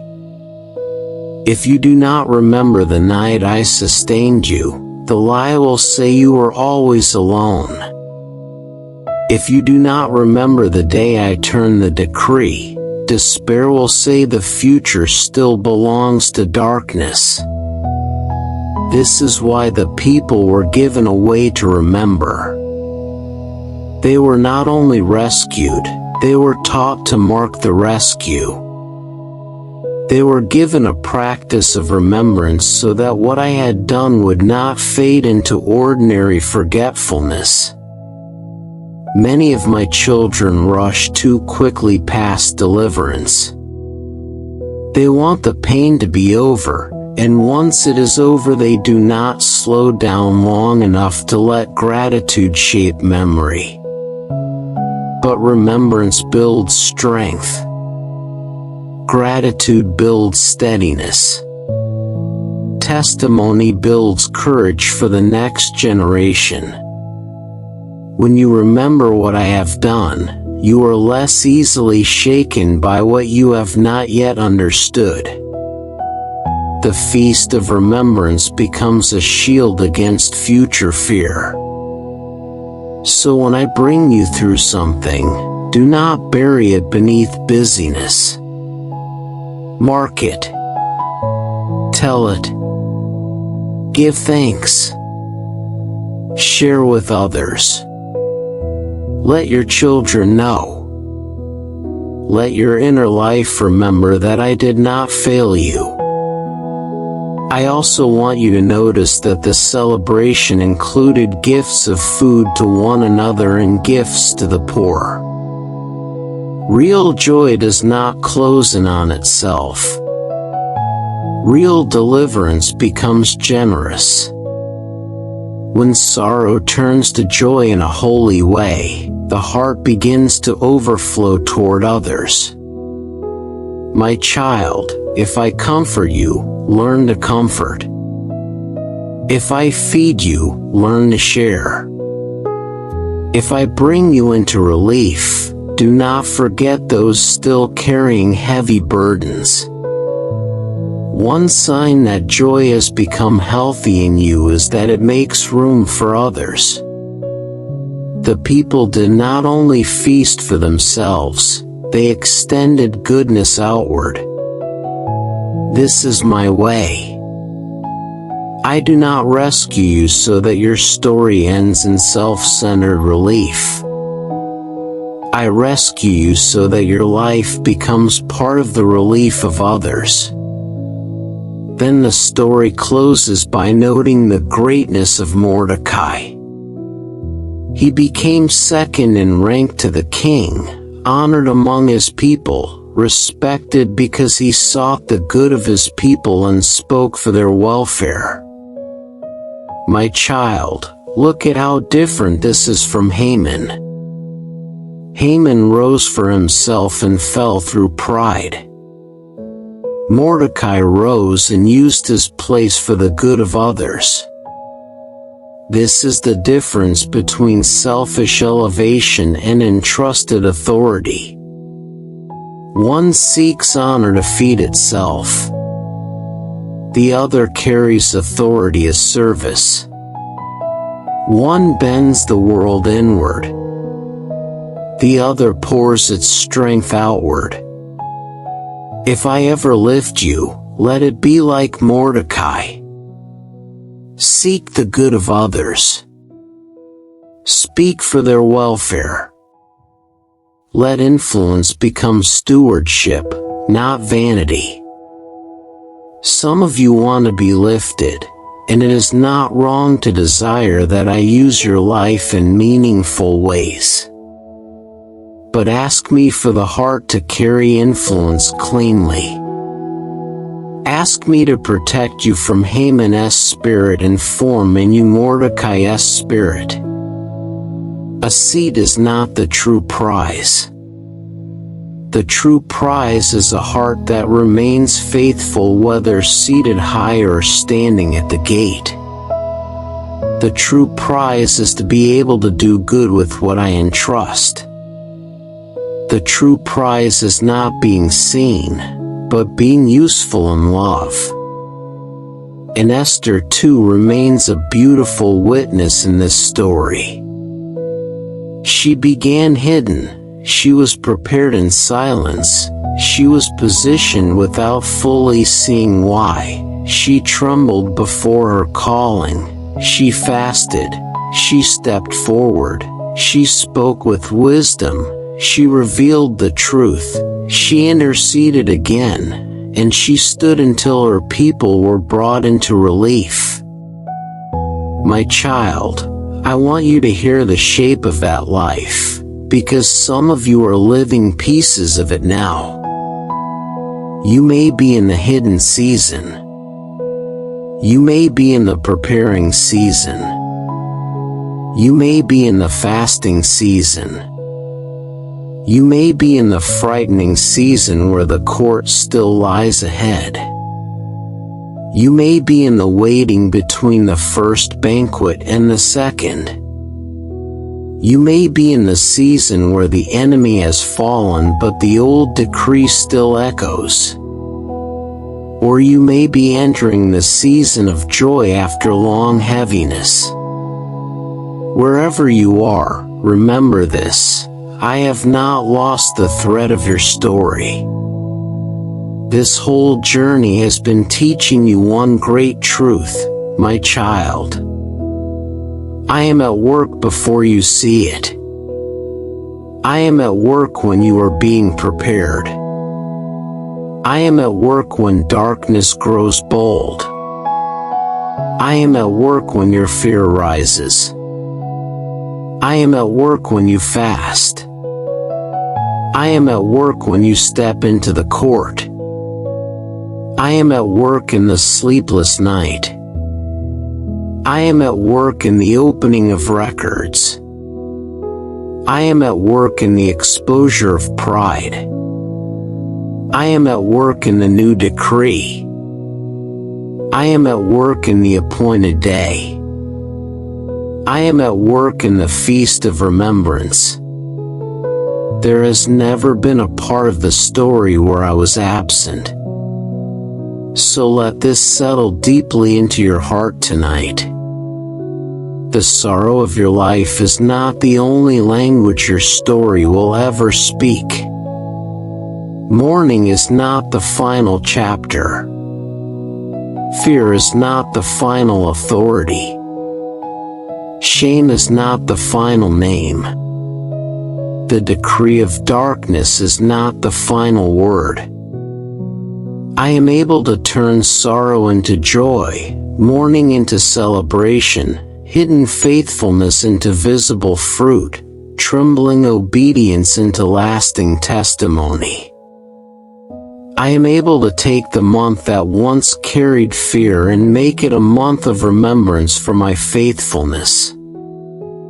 I am able to lead you so thoroughly through danger that one day you will no longer remember only the threat, you will remember the rescue. And when I do this, do not forget to praise me. Do not forget to rest. Do not forget to tell the story.